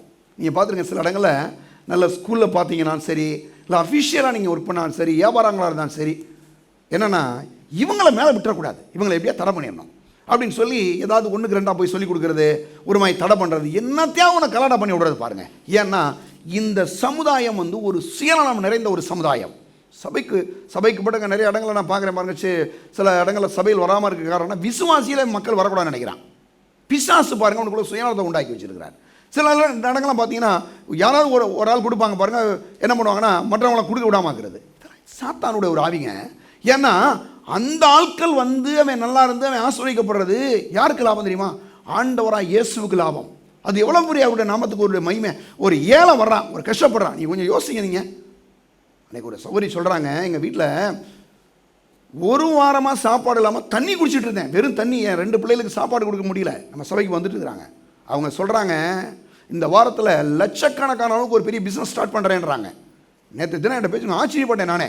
என்னங்க வந்து இன்னும் ஒரு வருஷம் கூட ஆகலைங்க, ஆனால் அவங்க வந்து சொல்கிறாங்க, இன்றைக்கி ஒரு பெரிய அமௌண்ட் இன்வெஸ்ட் பண்ணி ஆயிரக்கணக்கான ரூபாய்கள் சம்பாதிக்கக்கூடிய அளவுக்கு ஒரு பெரிய ஒரு பிஸ்னஸ் ஸ்டார்ட் பண்ணுறேன்றாங்க. எனக்கு ஆச்சரியமாக இருக்குது. இது எப்படி இதெல்லாம் நடக்குன்னு நீங்கள் நினைக்கிறீங்க? நான் எப்படி இந்த வாரத்தில் இன்னொரு குடும்பம் பாருங்கள், அந்த குடும்பம் அவங்க வந்தாங்க பாருங்கள், பல வருஷங்களாக, எத்தனையோ வருஷங்களாக அவங்களுக்கு ஒரு பெரிய நில பிரச்சனை, அது தீர்க்கவே இல்லை. இந்த மீட்டிங்கில் வந்து ஒரு சின்ன காணிக்கையாண்ட கொடுத்துட்டு போனாங்க. நான் பாருங்கள், அவர் அந்த சௌகரி மட்டும் வர்றாங்க, அந்த பிரதர் இன்னும் வரலை, சர்ச்சுக்கு இன்னும் வரலை. ஒரு ஜம் பண்ணிட்டு போயிட்டாங்க. அடுத்த நாள் சொல்கிறாங்க, பாச இத்தனை வருஷமாக இருந்த அந்த நில பிரச்சனை முடியாமல் எங்கேயோ இருந்தால் வந்தாலும் அந்த பிரச்சனை இது பண்ணுறாள், எங்கேயோ ஒரு 300 கிலோமீட்டர் அங்கிட்டு இருக்கிறான். இவங்க சொல்லவே இல்லை, அந்த ஆள் பாடுக்கு வந்துட்டார். வந்து நான் வந்து உங்களுக்கு ஷேர் வர வேண்டிய எல்லாத்தையும் கொடுத்துறேன்னு சொல்லிட்டு என்ன பண்ணுறான்னா பாருங்கள், பத்திரத்தில் எழுதி கொடுத்துட்டு போகிறானா. என்ன கடவுளுங்க, ஒரே ஒரு நாள் ஏன் அப்படி நடக்குன்னு தெரியுமா உங்களுக்கு? இங்கே இதை பிரசங்கிக்கிறோம், இதை விசுவாசிக்கிறோம். எனக்கு தெரியும், இங்கே கொடுக்கக்கூடிய மக்கள், இங்கே வருகிற மக்கள் ஆசீர்வதிக்கப்படுவார்கள், நான் விசுவாசிக்கிறேன். இதுக்கு தான் நாங்கள் ஜெபம் பண்ணுறோங்க. இது என்ன, சர்ச்சை நடத்துறது ஏதோ ஒரு 2 பாட்டை பாடுறோம், ஏதோ ஒரு ஞாயிற்றுக்கிழமை ஏதோ உங்களெல்லாம் கதையை சொல்லி அனுப்பிச்சிடுவோமா? அதுக்கு வரவே இல்லைங்க. உண்மையிலே அப்படி நான் வந்திருந்தேன்னா, நான் நல்ல ஒரு அமெரிக்கன் கம்பெனியில் வேலை செஞ்சு அந்த வேலையில் அங்கேயே இருந்திருக்கலாம். ஏன் இங்கே வந்து இப்படி சொல்கிறேன்னா, எனக்கு தெரியும், என்னை வாழ வைத்த தெய்வம் உங்களை நிச்சயம் வாழ வைப்பார், நான் நம்புகிறேன், விசுவாசிக்கிறேன். சரியா? அப்போ வந்து தேவனுடைய பிள்ளைகள் நல்லா நீங்கள் கவனிங்க, இதெல்லாம் நடக்குது. கடவுள் அந்த வாய்ப்புகளை, அந்த அனுகூலங்களை தேவன் திறந்து கொடுக்குறார். ஏன் அப்படின்னா, நான் சொல்கிறேன், இந்த வசனம் வந்து அப்படிப்பட்ட காரியங்களை உங்கள் வாழ்க்கையில் செய்கிறது. சரியா?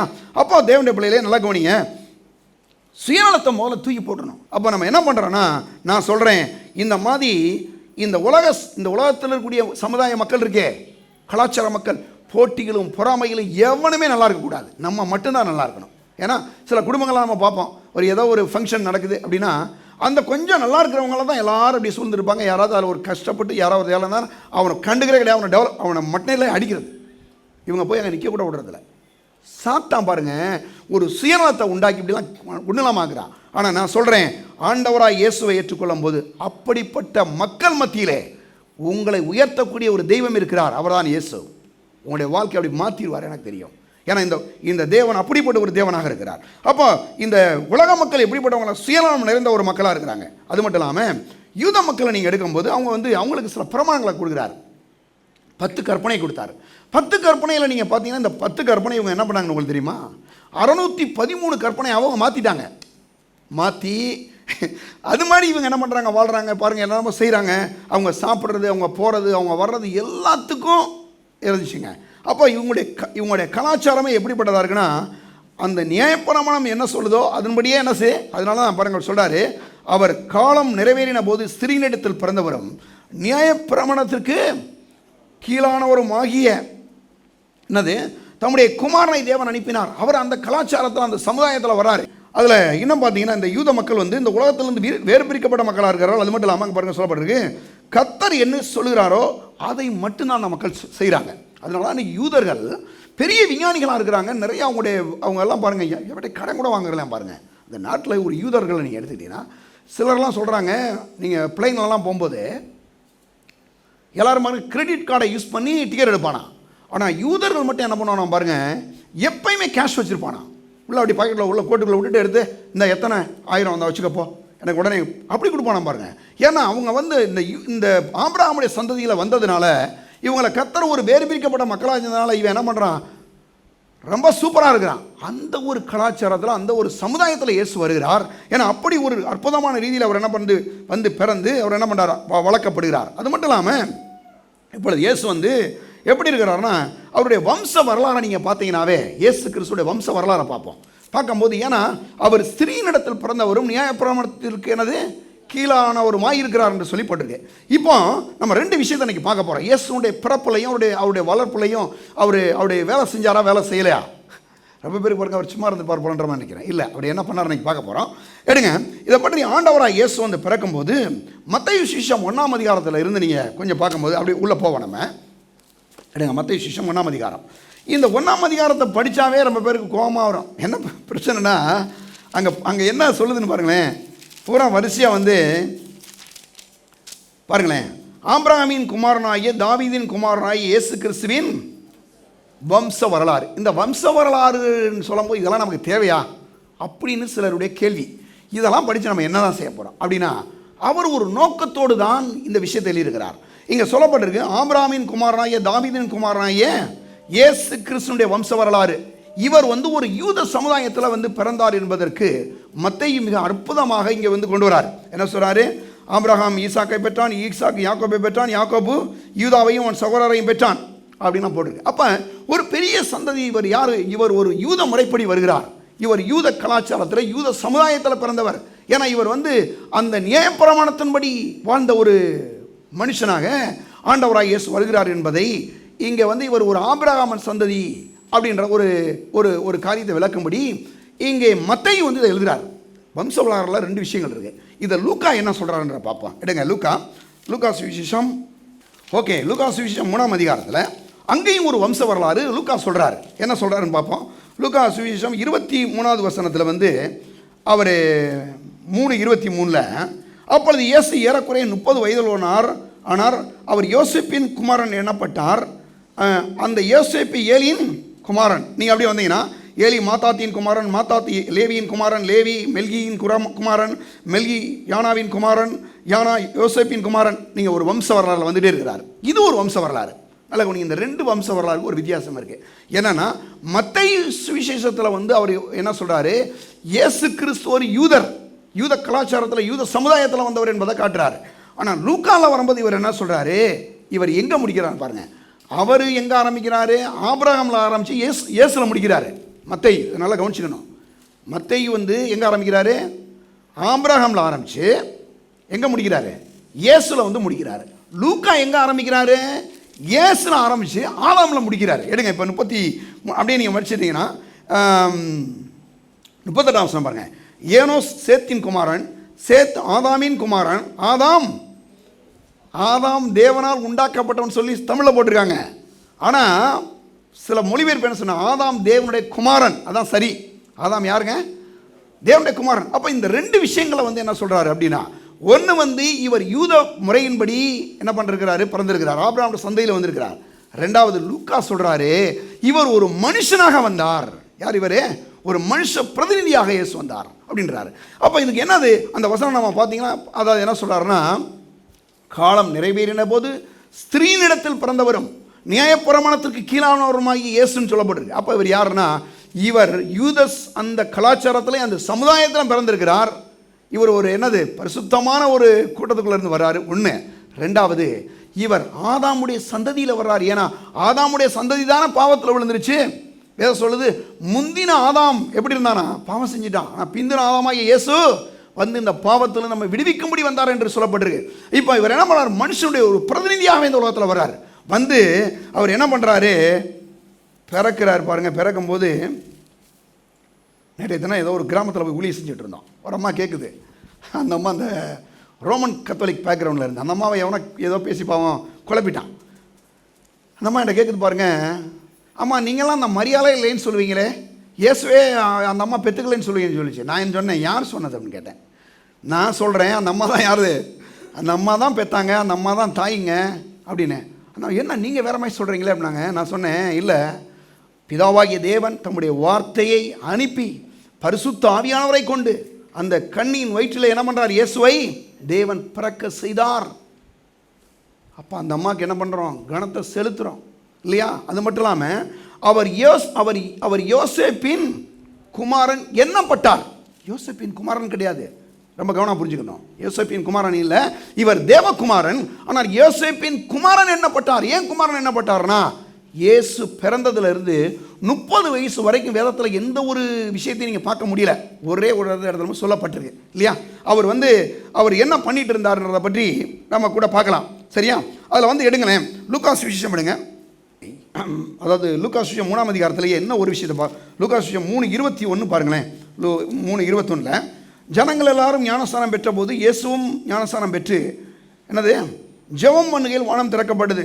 பரிசுத்த ஆவியான ரூபம் கொண்டு புறாவை போல அவர் மேலே இறங்கினார். வானத்திலிருந்து ஒரு சத்தம் உண்டாகி, நீர் என்னுடைய நேசகுமாரன், உம்முடையத்தில் பிரியமா இருக்க என்று உரைத்தது. நல்லா கவனிங்க, இயேசு 30 வயது வரைக்கும் இவர் எந்த ஒரு ஊழியத்தை செஞ்ச மாதிரி ஒன்றுமே தெரியல. அப்போ அவர் என்ன பண்ணிட்டு இருந்தார் அப்படின்னா, ஒரு விஷயத்தை நீங்கள் கவனிக்கணும். இவர் இந்த 30 வயசு வரைக்கும் என்ன பண்ணுறாரு, ஒன்று அவர் யோசேப்பின் குமாரன் எண்ணப்பட்டார். ஒரு நல்ல ஒரு பிள்ளையாக அங்கே அந்த மரியாளம்மாவுக்கும் யோசேப்புடைய வளர்ப்பு தகப்பனாகி அந்த யோசேப்புக்கும் முதல்ல கீழ்ப்படிந்து நடக்கிறார் இல்லையா? பிள்ளைகள் இன்றைக்கி பார்த்தீங்கன்னா நிறையா பெற்றோர்களை எதிர்க்கிறத பார்க்குறோம். பயங்கரமான எதிர்ப்புகள். எதை சொன்னாலும் கேட்குறது கிடையாது. ஏன்னா நல்லா கவனிச்சிங்கன்னா, நீங்கள் இப்படி ஆட்கள்லாம் பார்க்கும்போது என்ன ஆயிருதுன்னா, எதை சொன்னாலும் கேட்குறதே இல்லை பிள்ளைங்க. என்னதான் ஒன்று பண்ணி விட்டுறது. கடைசி பார்த்தீங்கன்னா பிள்ளைகளுடைய எதிர்காலங்கள் பாதிக்கப்படும் போது பெற்றோர்களை சிலராக சொல்லுவாங்க, என்ன பிள்ளை வளர்த்துருக்குறாங்கன்ற மாதிரி பேசுகிறாங்க. ஆனால் நான் சொல்கிறேன், பிள்ளைகளுடைய வளர்ப்பில் பெற்றோர்களுக்கும் பங்கு இருக்குது, பிள்ளைகளுக்கும் பங்கு இருக்குது. சொல்லி சொன்னதை கேட்கணும்ல. கேட்கும்போது பாருங்கள், இன்றைக்கி நான் நிறைய இந்த ஸ்கூல்லலாம் படிக்கும்போது டீச்சர்ஸ்க்காக நான் கத்தரை துதிக்கிறேன். நல்ல டீச்சர்ஸ். அந்த டீச்சர்ஸ் சொல்லும்போது ஒரு ப்ரேயர் நடக்கும் பாருங்கள். சர்ச்சில் அந்த ஸ்கூல்லே ஒரு ப்ரேயர் நடக்கும். அந்த ப்ரேயர் நம்மளை எவ்வளோ நம்மளை ஆசீர்வதிக்குது. நான் அதை ரொம்ப யோசித்து பார்க்குறேன். இன்றைக்கி கூட அந்த மாதிரி டீச்சர்களுக்காக நான் கத்தரை துதிக்கிறேன். தப்பு பண்ணால் பாருங்கள், உடனே கண்டிப்பாங்க. உடனே லூக்கா சுவிசேஷத்தில் நீங்கள் பார்த்தீங்கன்னா 2ஆம் அதிகாரம் 10-11 சொல்லி, இதோ கர்த்தராய் தேவதூதன் அவர்களை நோக்கி, பயப்படாதிருங்கள், இதோ எல்லா ஜனத்துக்கும் மிகுந்த சந்தோஷத்தை உண்டாக்கும் நற்செய்தி உங்களுக்கு அறிவிக்கிறேன். இன்று கர்த்தராய் கிறிஸ்து எனும் இரட்சகர் உங்களுக்கு தாவீதின் ஊரில் பிறந்துட்டார். ஆண்டவராய் இயேசு பிறகுறாரு. பிறந்த பிறகு இவருடைய வளர்ச்சி வளர்றாரு இல்லையா? வளரும் போது நமக்கு பைபிளில் ஒரு பெரிய ஒரு விஷயங்கள் தெரியல இல்லையா? இவருடைய அந்த 30 வயசு வரைக்கும் இவர் என்ன பண்ணார்ன்றதை இல்லையா? எடுங்க லூக்கா சுவிசேஷம் 3ஆம் அதிகாரத்தில் அங்கே 23ஆம் வசனத்தில் பாருங்களேன். 23 லூக்கா 3:23 அவர் ஒரு விஷயத்தை பார்க்குறோம். அப்பொழுது இயேசு ஏறக்குறைய 30 வயதுள்ளவரானார். அவர் யோசேப்பின் குமாரன் எண்ணப்பட்டார். அந்த யோசேப் எலியின் குமாரன் என்ன சொல்றாரு? யோசேப்பின் குமாரன் எண்ணப்பட்டார்னாவே அந்த யோசேப்புக்கு இவர் என்ன பண்ணுறாருன்னா கீழ்ப்படிந்து ஒரு நல்ல ஒரு தாய்க்கு தகப்பனுக்கு அவர் சொல்கிற எல்லா வேலையும் 30 வயசு வரைக்கும் இவர் கண்டிப்பாக செஞ்சுருக்கிறார். நல்லா நீங்கள் இதை கவனிக்கணும். ஏன்னா இதெல்லாம் வந்து பாருங்கள் அவர் செய்கிறத பார்க்குறோம். அது மட்டும் இல்லாமல் பாருங்கள் அங்கே இப்போ 12 வயசில் பாருங்கள், இயேசு வந்து 12 வயசில் அவர் ஒரு விஷயத்தை செய்கிறார். எடுங்களேன், லூக்காஸ் விஷயம் 2ஆம் அதிகாரம் 40ஆம் வசனத்துக்கு வாங்க. லூக்காஸ் விஷயம் 2ஆம் அதிகாரம் 40வது வசனத்துக்கு வாங்க. பிள்ளை வளர்ந்து ஆவியிலே பலன் கொண்டு ஞானத்தினால் நிறைந்தது, தேவனுடைய கிருபை அவர் மேலே இருந்தது. நல்லா கவனிங்க, பிள்ளை வளர்ந்து ஆவியிலே பலன் கொண்டு ஞானத்தினால் நிறைந்தது, தேவனுடைய கிருபை அவர் மேலே இருந்தது. பாருங்கள், அப்போ அங்கே அப்படியே நீங்கள் கண்டினியூ பண்ணும்போது பாருங்கள், அப்படியே ஒரு 52 வரைக்கும் வருவான். அங்கே வந்து பாருங்கள் சொல்கிறாரு, அவருடைய தாய் தகப்பனார் வருஷந்தோறும் பஸ்கா பண்டிகையிலே எருசலேமுக்கு போவார்கள். அவருக்கு 12 வயதான போது அவர்கள் அந்த பண்டிகையின் முறைமையின்படி எருசலேமுக்கு போய் பண்டிகையின் நாட்கள் முடிந்து திரும்பி வருகிற போது பிள்ளையாகி இயேசு எருசலேமில் இருந்து விட்டார். இது அவருடைய தாயாருக்கும் யோசேப்புக்கும் தெரியாதிருந்தது. அவர் பிரயாணக்காரர் கூட்டத்தில் இருப்பார் என்று அவர்கள் நினைத்து ஒரு நாள் பிரயாணம் வந்து உறவின் முறையாரிடத்திலும் அறிமுகமானவர்களிடத்திலும் அவரை தேடினார்கள். காணாததினாலே அவரை தேடிக்கொண்டே எருசலேமுக்கு திரும்ப போனார்கள். 3 நாளைக்கு பின்பு அவர் தேவாலயத்திலே போதகர் நடுவிலே உட்கார்ந்திருக்கவும் அவர்கள் பேசுகிறதை கேட்கவும் அவர்களை வினாவும் கண்டார்கள். அவர் பேச்சை கேட்ட யாவரும் அவருடைய புத்தியையும் அவர் சொன்ன மறுத்திரவங்களையும் குறித்து பிரமித்தார்கள். தாய் தகப்பன்மாரும் அவரை கண்டு ஆச்சரியப்பட்டார்கள். அப்பொழுது அவருடைய தாயார் அவரை நோக்கி, மகனே, ஏன் எங்களுக்கு இப்படி செய்தாய்? இதோ உன் தகப்பனும் நானும் விசாரத்தோடே உன்னை தேடினோமே என்றால். அதற்கு அவர், நீங்கள் ஏன் என்னை தேடினீர்கள்? என் பிதாவுக்கு அடுத்தவரை நான் இருக்க வேண்டியதென்று அறியீர்களா என்றார்.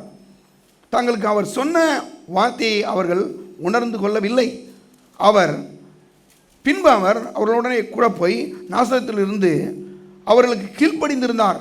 அவருடைய தாயார் இந்த சங்கதிகளை எல்லாம் தன் இதயத்திலே வைத்து கொண்டாள்.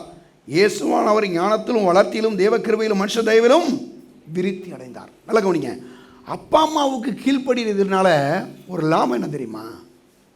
இந்த ஞானம் அங்கே சொல்லப்பட்டு பாருங்க, இயேசுவானவர் ஞானத்திலும் வளர்த்தியிலும் தேவ கிருபையிலும் மனுஷ தயவிலும் அதிகமாய் விருத்தி அடைந்தார்.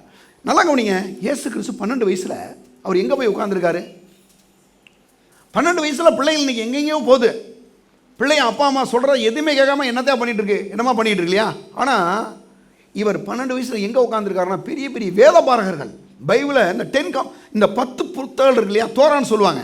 இந்த தோரான்ற இந்த 5 புக்ஸ், அதாவது ஆதியாமம், யாத்ராமோ, லேவிராமோ, என்னாமோ, உபாமோ, இந்த 5 புக்ஸை வந்து இதை படிப்பாங்க. இதை படித்ததில் இந்த 10 கமாண்ட்மெண்ட்ஸ்லாம் எடுத்து இதெல்லாம் படிக்கிற கூட இருக்கு இல்லையா, இவங்க இந்த வேற பாதகர் பரிசெயர் செய்தெல்லாம் உட்காந்து படிச்சுட்டு இருக்கிறான். அங்கே போய் இவர் என்ன பண்ணிட்டு இருக்காரு? உட்காந்து அங்கே போய் இவர் என்ன பண்ணிட்டு இருக்காரு? வசனத்தை வச்சு கேள்வி கேட்டுட்டு இருக்கிறார். யாரை? அந்த ஆள்களை. எப்படி பாருங்க, அதை பற்றி அந்த கேள்வியெல்லாம் கேட்டதுக்கு என்னன்னு சொல்லி கேட்குறாருன்னா, எந்த அளவுக்கு வந்து இந்த வேதத்தை அவர் படிச்சிருப்பார். இந்த 30 வயசில் இவர் என்ன பண்ணாருன்றது ஒரு பெரிய ஆதாரம் இங்கே தான். என்னென்னா, இவர் இந்த 30 வயசு வரைக்கும் ஒன்று அப்பா அம்மாவுக்கு இவர் என்ன பண்ணியிருந்தாருங்க? கீழ்ப்படிந்திருந்தார். 2வது ஒரு முக்கியமான விஷயம் என்னென்னா, அவர் தேவனுடைய வசனத்தில் நேரத்தை செலவிட்டார். அவர் இரவும் போல் அதை படிக்க, அதை நேசிக்க, அதை தியானிக்க, அதை பேச. ஏன்னா அவர் நீங்கள் பேசும்போது நீங்கள் பார்த்தீங்கன்னா பைபிளில் இருந்து பேசுகிறாரு. பாருங்களேன், இதை பற்றி இவர் ஏன் இது நீங்கள் நல்லா கவனிங்களேன், பைபிளை பற்றி எதுவுமே தெரியாதெல்லாம் பிரசங்கம் பண்ண முடியாது. ரொம்ப கஷ்டம். நீங்கள் அது வந்து ரொம்ப கஷ்டமான ஒரு வேலை. பைபிளில் நீங்கள் என்னத்தையும் ஒரு ஆள் சொல்லிட்டார் பாருங்க, இயேசு பாலையை குடிக்கல தாயிட்டு அப்படின்ட்டார் ஒரு சர்ச்சில் போய். என்ன அவன் அறிவு இருக்கா உனக்கெல்லாம்? நான் இப்படியே கேட்டேன், உனக்கு அறிவு இருக்கா? நீ இவ்வளோ படிச்சிருக்கீங்களா? 7 டிகிரி வச்சுருக்க, உனக்கு மண்டையில் மசாலா கிடையாது. எங்கே போட்டிருக்கு? வேதம் சொல்லுதுங்க. என்னது? இயேசு அவர் ஒரு கூட்டத்தில் இயேசு அற்புதம் செய்யணும் முடிக்கிறார். சொன்னோன்னே அங்கேருந்து ஒரு அம்மா சொல்கிறாங்க, பைபிளில் என்ன சொல்கிறதுன்னா, என்னது? உம்மை பெற்ற கற்பமும் நீ பாலுண்ட முளைகளும் பாக்கியம் முழுவதும் போட்டிருக்குன்னா, அந்த அம்மா அவர் பால் குடிக்கிறான்னு சொல்லி பைபிள் போட்டிருக்கு, நீ மாதிரி பால் குடிக்கணும்னு சொல்லிட்டு இருக்க. அறுத்த இருக்கா உனக்கு கொஞ்சமாவது? அப்போ என்ன பிரச்சனைனா, பைபிளை ஒழுங்காக படிக்கிறது கிடையாது. ஏன்னா இன்றைக்கி நிறைய இடங்களில் பார்த்தீங்கன்னா தடி எடுத்தவங்க கூட தண்டக்காரன்ற மாதிரி இல்லையா? அப்படின்னா யாராவது கொஞ்சம் பைபிள் தெரிஞ்சுன்னா அவர் தான் அடுத்த வாரம் பிரசங்கியார். என்ன பிரசங்கம் பண்ண போகிற? நிறைய நேரங்களில் பாருங்கள், மக்களுக்கு வந்து நிறைய பாஸ்டர்களுக்கு வந்து ஒரு புத்தி இல்லாத விஷயம் என்னென்னா, யாராவது ஒருத்தரை கொண்டு வந்து நீங்கள் பிரதர் இந்த வாரம் கர்த்தர் உங்களை ஏவி இருக்கார், நீங்கள் பேசுங்க. அவர் வாரம்போது வேறு ஏதாவது வேலை பார்த்துருப்பார். அவருக்கு என்ன தெரியும்?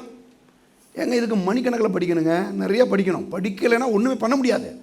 புக்ஸ் படிக்கணும், நிறைய என்னென்ன படிச்சுக்கிட்டே இருக்கணும், உள்ளே போட்டுகிட்டே இருக்கணும், அப்போ தான் பிரசங்கம் பண்ண முடியும் இல்லையா? அப்போ நல்லா நீங்கள் கவனிச்சிங்கன்னா, இயேசு கிறிஸ்து ஒவ்வொரு முறையும் ஒரு பிரச்சனை வருதுன்னா என்ன பேசுகிறாரு தெரியுமா உங்களுக்கு? அவங்களுக்கு அப்படி நடந்துச்சு, இவங்களுக்கு இப்படி நடந்துச்சு, அது கிடையாது. என்ன சொல்கிறாருன்னா, வசனத்தை எடுத்து பேசுகிறாரு. என்ன பேசுகிறாரு? வசனத்தை எடுத்து பேசுகிறாரு. பாருங்களேன், அதை பார்த்தாவே இவர் வசனத்தில் வேலை செய்தார் என்பதற்கு ஒரு பெரிய ஆதாரம் இருக்குது. சரியா? அப்போ 12 வயசுலேருந்து 30 வயசு வரைக்கும் இவர் என்ன பண்ணுறாருங்க? நல்ல வசனத்தை வந்து படிக்கிறாரு, அதை நல்லா தியானிக்கிறாரு, அதை நல்லா பேசுகிறாரு. அது மட்டும் இல்லாமல் தன்னுடைய தகப்பனுடைய வீட்டில் இருந்துக்கிட்டே என்ன பண்ணார்? தச்சு வேலையும் செய்கிறார். சில நேரங்களில் பாருங்கள், பெற்றோர்கள் சில வேலைகளை வந்து பிள்ளைகளுக்கு கொடுக்குறாங்க. எனக்கு இதெல்லாம் முடியாது, அதெல்லாம் முடியாது, அப்படி முடியாது, ஓடிடு அப்படி. சிலர்லாம் படிக்கிற நேரங்களில் படிங்க, அம்மா அப்பாவுக்கு உதவி செய்ய நேரங்களில் கண்டிப்பாக செய்யுங்க. கண்டிப்பாக செய்யுங்க. பிள்ளைங்கள் வந்து உங்களுக்கு அதான் இது ஒரு அம்மா அப்பா சொல்லுது பாருங்கள். யாரோ ஒரு பையன் பாருங்கள், காலேஜ் படிக்கிறானா, அந்த அம்மாவுக்கு ஏதோ ஒரு வீசிங் ப்ராப்ளம். அவங்க அம்மாவுக்கு ஏதோ ஒரு கால் பண்ணி ஏதோ ஒரு டாக்டரை நீ கொஞ்சம் சொல்லியிருப்பான்னு சொன்னாங்களாம். இவன் பாருங்கள் காலேஜுக்கு போகிறேன்னு சொல்லிட்டு அந்த அம்மா சொன்னதை மறந்து ஓடிட்டானா பாருங்கள். கொஞ்ச நேரம் கழித்து பார்த்தீங்கன்னா அவங்க அப்பாவுக்கு இந்த அம்மாவால் ஃபோன் பண்ண முடியாமல் ரொம்ப நேரம் கழித்து ஃபோன் பண்ணி, ஒரு 5-6 மணி கழித்து ஃபோன் பண்ணி டாக்டரை கொண்டு வந்து அந்த டாக்டர் சொல்கிறாராம், 1 மணி நேரம் லேட்டாக வந்தீங்கன்னா அந்த அம்மா செத்துருப்பாங்கன்னு சொல்கிறாராம். நான் சொல்கிறேன், ஒரு பொறுப்பு இல்லாத பிள்ளைகள். நான் சொல்கிறேன், படிப்பு முக்கியம் தான். ஆனால் அதே வேளையிலே ஒரு குடும்பத்தில் ஒரு தாய் இருக்காங்க, தகப்பன் இருக்காங்கன்னா பொறுப்பாக இருக்க கற்றுக்கணும். இங்கே சபைக்கு வர்றீங்க நீங்களாம், நான் சொல்கிறேன், உலகத்து பிள்ளை மாதிரி இருக்கக்கூடாது. அப்பா அம்மா சொல்கிறாங்க, அம்மா இருக்காங்க, பொம்பளை பிள்ளையா இருந்தால் ஒரு கூட்ட சொன்னால் கூட்டு, நல்ல விஷயம். பாத்திரம் விளக்க சொன்னால் விளக்கு, ஒன்றும் தப்பே கிடையாது. நீ படிக்கிறனால ஒன்றும் கீழே போய் போகிறது இல்லை. நான் சொல்கிறேன், பையனாக இருந்தானா அப்பா கூட கொஞ்சம் சப்போர்ட் பண்ணு. வேலை செய்கிற அப்பா ஒரு வேலை செய்கிறாரு, கொஞ்சம் வான்னு சொன்னால் சப்போர்ட் பண்ணு. அதுதாங்க பிள்ளை. இயேசு வந்து அதை செய்து கொண்டு இருந்தார். 12 வயசில் இருந்து ஒரு வேளை வேதத்தில் வந்து சொல்லப்படலைன்னா கூட வேதத்தையும் படிக்கிறாரு. நான் சொல்கிறேன், பைபிள் படிக்கிறேன்னு சொன்ன யாராவது, நான் சொல்கிறேன், வாலிப பிள்ளைகளோ இல்லை சிறு பிள்ளைகளை நீங்கள் சொல்லுவீங்கன்னு சொன்னால், நீங்கள் படிக்கிற பைபிளுக்கு ஆதாரமாக நீங்கள் ஏதாவது உங்களுடைய அப்பா அம்மாவுக்கு ஏதாவது செய்கிறீங்களா கவனி. அதை விட்டுட்டு நான் பாட்டுக்க இல்லை நான் படிக்கணும். சில ஆள் பாருங்கள், எப்போ பார்த்தாலும் படிக்க அப்படி இருப்பான். இல்லைங்க, படிக்க செய்யணும். இயேசுவானவர் கீழ்ப்படிந்திருந்தார். வேதம் சொல்லுதுங்க பாருங்க, அங்கே அந்த சொல்லப்பட்டிருக்க அந்த வசனம் சொல்லுது 2ல். பின்பு பாருங்க 51, பின்பு அவர் அவர்களோட கூட போய் நாசரேத்தில் சேர்ந்து அவர்களுக்கு என்ன பண்ணாரா? சொல்லுங்க எல்லாரும், பிள்ளைங்க எல்லாரும் சொல்லுங்க, கீழ்ப்படிந்திருந்தார். கீழ்ப்படிந்திருந்தார் சொல்லப்பட்டு கீழ்ப்படிந்திருந்தார். அவருடைய தாயார் இந்த சங்கதியெல்லாம் தன் இதயத்தில் வைத்து கொண்டால், இப்போ அடுத்த வசனம் வாங்க, இயேசுவானவர் ஞானத்திலும் வளர்த்தியிலும் தேவ கிருபையிலும் மனுஷ தயவிலும் அதிகமாக விருத்தி அடைந்தார். நான் சொல்கிறேன், நீங்கள் வசனத்தை படிக்கிறீங்க, ஸ்கூலுக்கு போகிறீங்க, காலேஜுக்கு போகிறீங்க, உங்கள் பெற்றோர்களுக்கு நீங்கள் எந்த அளவுக்கு கீழ்ப்படுகிறீங்க அந்த அளவுக்கு தான் உங்களை கர்த்தர் எடுத்து பயன்படுத்த முடியுங்க, செய்ய முடியும். எனக்கு எல்லாம் சில பெற்றோர் இருக்கிறாங்க, அது அவர் எங்கள் வீட்டுக்காரர் அப்படி தான் சொல்லுவார். சில அம்மாமாரே சௌகரியெல்லாம் யாரும் கோச்சிக்கிறாங்க, நான் உங்களை திட்டுறேன்னு சொல்லி நினச்சிட வேண்டாம். அப்பா சொல்லுவார் பாருங்க, நீ இதை செஞ்சிருமா, இதை செஞ்சிருப்பா. எப்போ பார்த்தாலும் பிள்ளைய வேலை வாங்காங்க, நீங்கள் செஞ்சுருப்போங்க. செய்யக்கூடாது. தாயும் கணவனும் மனைவி சேர்ந்து பிள்ளைகளுக்கு நீங்கள் ட்ரைனிங் பண்ணணும், வேலை செய்ய வைக்கணும். செய்டா, செய்மா நீ. அப்போ தான் அவன் சக்ஸஸாக இருப்பான், எதிர்காலத்தில் உங்களை பாராட்டுவான். இல்லைன்னா உங்களை சபிச்சு விடுவான், என்ன எங்கள் அப்பா அப்படின்ற மாதிரி பேசுவான். இன்றைக்கி பாருங்கள், உட்கார வைக்கணும். இயேசுவானவர் ஞானத்தில் வளர்த்தியிலும் தேவ கிருபையிலும் மனுஷ தயவிலும் அதிகமாக விருத்தி இருந்தார். அப்போ இந்த 12 வயசுலேருந்து 30 வயசு வரைக்கும் 2 விஷயங்கள் அவர் செய்கிறார். ஒன்று என்ன பண்ணுறாரு? தேவ வசனத்தில் நேரத்தை செலவிடுறாரு. 2வது என்ன பண்ணுறாருங்க? 12லேருந்து 30 வயசு வரைக்கும் ஒரு மாதிரி படுத்து தூணார், சாப்பிட்டாரு இல்லைங்க, அப்படி இல்லை. என்ன பண்ணார் தெரியுமா? உட்காந்து வசனத்தை படிக்கிறாரு, நல்ல வேலை செய்கிறாரு, உள்ள வசனத்தை போடுறாரு, வெளியில் வேலை செய்கிறாரு. அப்பா கூட தச்சு வேலை தான், அந்த வேலையில் அவர் சப்போர்ட் பண்ணுறாரு. அதான் பெரிய கலெக்டர் வேலையா? நான் சொல்கிறேன், கலெக்டர் வேலை கொடுத்தா தான் நீங்கள் வேலைக்கு போவீங்களா? என்ன வேலைனாலும் செய்ய ரெடியாக இருந்துங்க. அவர் என்னுடைய தேவன், அவர் தான் என்னுடைய ஓனர், அவருக்கு உண்மையாக செய்யணும். நான் சொல்கிறேன், இந்த இடத்துக்கு நீங்கள் வந்து பாருங்கள், உங்கள் வாழ்க்கையே மாறிடும். உங்கள் வாழ்க்கையை கர்த்தர் என்ன செய்வாருங்க? ஆசீர்வதிப்பார். சரி, இப்போ அவர் இந்த 12லேருந்து 30 வயசு வரைக்கும் அவர் என்ன பண்ணார்? கீழ்ப்படிந்திருக்கிறார், வசனத்தை கேட்குறாரு, அப்பாவுக்கு என்ன பண்ணுறாரு? சப்போர்ட் பண்ணார், வேலை செய்கிறார். சரியா? அது மட்டும் இல்லாமல் இப்போ இவர் ஊழியத்துக்கு வரப்போகிறார் இல்லையா? ஊழியத்துக்கு வரும்போது எடுங்க லூக்கா சுவிசேஷம், இயேசு வேதத்தில் வந்து சில விஷயங்களை வந்து பேசுகிறாரு பாருங்க, பற்றி என்ன எழுதியிருக்கிறதெல்லாம் வந்து பாருங்க அவர் தியானிக்கிறார், எல்லாம் பார்க்குறோம் இல்லையா? லூக்கா சுவிசேஷம் 4ஆம் அதிகாரம் எடுங்க. லூக்கா 4ஆம் அதிகாரம் 15ஆம் வசனத்திலிருந்து வாங்க. 15. சரியா? ஓகே. அவருடைய ஜெப ஆலயங்களில் அவர் உபதேசித்து எல்லாராலும் புகழப்பட்டார். பைபிளே படிக்காதால எப்படி வந்து பிரசங்கம் பண்ண முடியும்? வேதம் சொல்லுது, அவருடைய ஜெப ஆலயங்களில் அவர் உபதேசித்து எல்லாராலும் புகழப்பட்டார்னா வசனத்தை சும்மா டக் டக்குன்னு அடிக்கிறாரு. எங்கெங்க வசனத்தை எடுத்து சும்மா அடி அடிக்கிறாங்க. வேதமா எல்லா பேரும் பயப்படுற அளவுக்கு பேசுகிறாரு. ஏன்னா அந்த மாதிரி இவர் உட்காந்து படிச்சிருக்காருங்க. பாருங்க, அந்த வசனம் சொல்லுது, அப்போ பாருங்க சொல்லப்பட்டிருக்கு, தாம் வளர்ந்த ஊராகிய நாசரேத்துக்கு அவர் வந்து தம்முடைய வழக்கத்தின்படியே ஓய்வு நாளை ஜெபாலயத்தில் பிரவேசித்து வாசிக்க எழுந்து நின்றார். அப்பொழுது ஏசாயா தீர்க்கதரிசன புஸ்தகம் அவரிடத்திலே கொடுக்கப்பட்டது. அவர் புஸ்தகத்தை விரித்து என்ன செஞ்சார் பாருங்களேன், கர்த்தருடைய ஆவியானவர் என் மேல் இருக்கிறார், தரித்திரருக்கு சுவிசேஷ பிரசங்கிப்படி என்னை அபிஷேகம் பண்ணினார், இருதய நொறுங்குண்டவர்களையும் குணமாக்கவும், சிறைப்பட்டவருக்கு விடுதலையும், குருடருக்கு பார்வையை பிரசித்தப்படுத்தவும், நொறுங்குண்டவர்களை விடுதலையாக்கவும், கர்த்தருடைய அனுக்கிரக வருஷத்தை பிரசித்தப்படுத்தவும் என்னை அனுப்பினார் என்று எழுதியிருக்கிற இடத்தை அவர் கண்டு. எப்படி பாருங்க, பைபிள்ல இருந்து எப்படி இருக்கிறாரு? கர்த்தருடைய ஆவியானவர் என் மேல் இருக்கிறார். ஏசாயா தீர்க்கதரிசன புத்தகத்தில் இருந்து எடுத்து சொல்றாரு, கர்த்தருடைய ஆவியானவர் மேல் இருக்கிறார்னு சொல்றாரு. அப்ப எதுக்காக தான் வந்தார் என்பதை வேதத்தில் தன்னை குறித்து என்ன சொல்லியிருக்கிறத கவனிக்கிறார். நான் சொல்றேன் தேவனுடைய பிள்ளைகளே, வேதத்தில் நம்ம ஏன் படிக்கிறோம் தெரியுமா உங்களுக்கு? ஒன்று, நம்முடைய தேவனை குறித்து நாம் அறிந்து கொள்கிறோம். ரெண்டாவது, நாம் யார் என்பதை அறிந்து கொள்கிறோம். மூணாவது, நம்முடைய எதிரியாகிய பிசாசை குறித்து அறிந்து கொள்கிறோம். நாலாவது, இந்த உலகம் எப்படிப்பட்டது, இதில் நம்ம எப்படி நடந்தவர்ன்றப்பெல்லாம் அறிந்துக்கிறோங்க. என் பைபிள் அப்படி போட்டுருங்க. அப்போ வந்து அவர் என்ன பண்ணுறாரு? தன்னை குறித்து என்ன எழுதப்பட்டிருக்கு. நான் சொல்கிறேன், பைபிளை படிக்கும்போது, பைபிள் இருந்து எடுக்கும்போது உங்களை குறித்து என்ன சொல்லியிருக்குது அப்படின்னு பார்க்கணும். பைபிளை படிக்கும் அதுக்கு தான் நம்ம படிக்கணும். உங்களை குறித்து என்ன பாருங்கள். சில ஊழியக்காரங்க சொல்லுவாங்க, நீ மண், நீ குப்பை, நீ தூசி, நீ புழு. இதனால தான் இவங்க டெவலப் ஆகலை. ஆனால் வேதம் என்ன சொல்ல தெரியுமா உங்களுக்கு? 144 முறை வேதத்தில், புதிய ஏற்பாட்டில் மட்டும் நான் சொல்கிறேன், 140 கிணத்தைன்னு சொல்கிறாரு, 144 முறை நாம் கிறிஸ்துவுக்குள் யாராக இருக்கிறோம் என்பதை பற்றி எழுதப்பட்டிருக்கு. 144 முறை அப்படின்னா கிறிஸ்துவுக்குள்ள நம்ம யாராக இருக்கிறோம் பாருங்கள். நம்ம மீட்கப்பட்டிருக்கிறோம், நம்ம நீதிமானாக இருக்கிறோம், நம்ம தேவனுடைய பிள்ளையாக இருக்கிறோம், நாம் ஜெயிக்கும்படி பிறந்திருக்கிறோம்.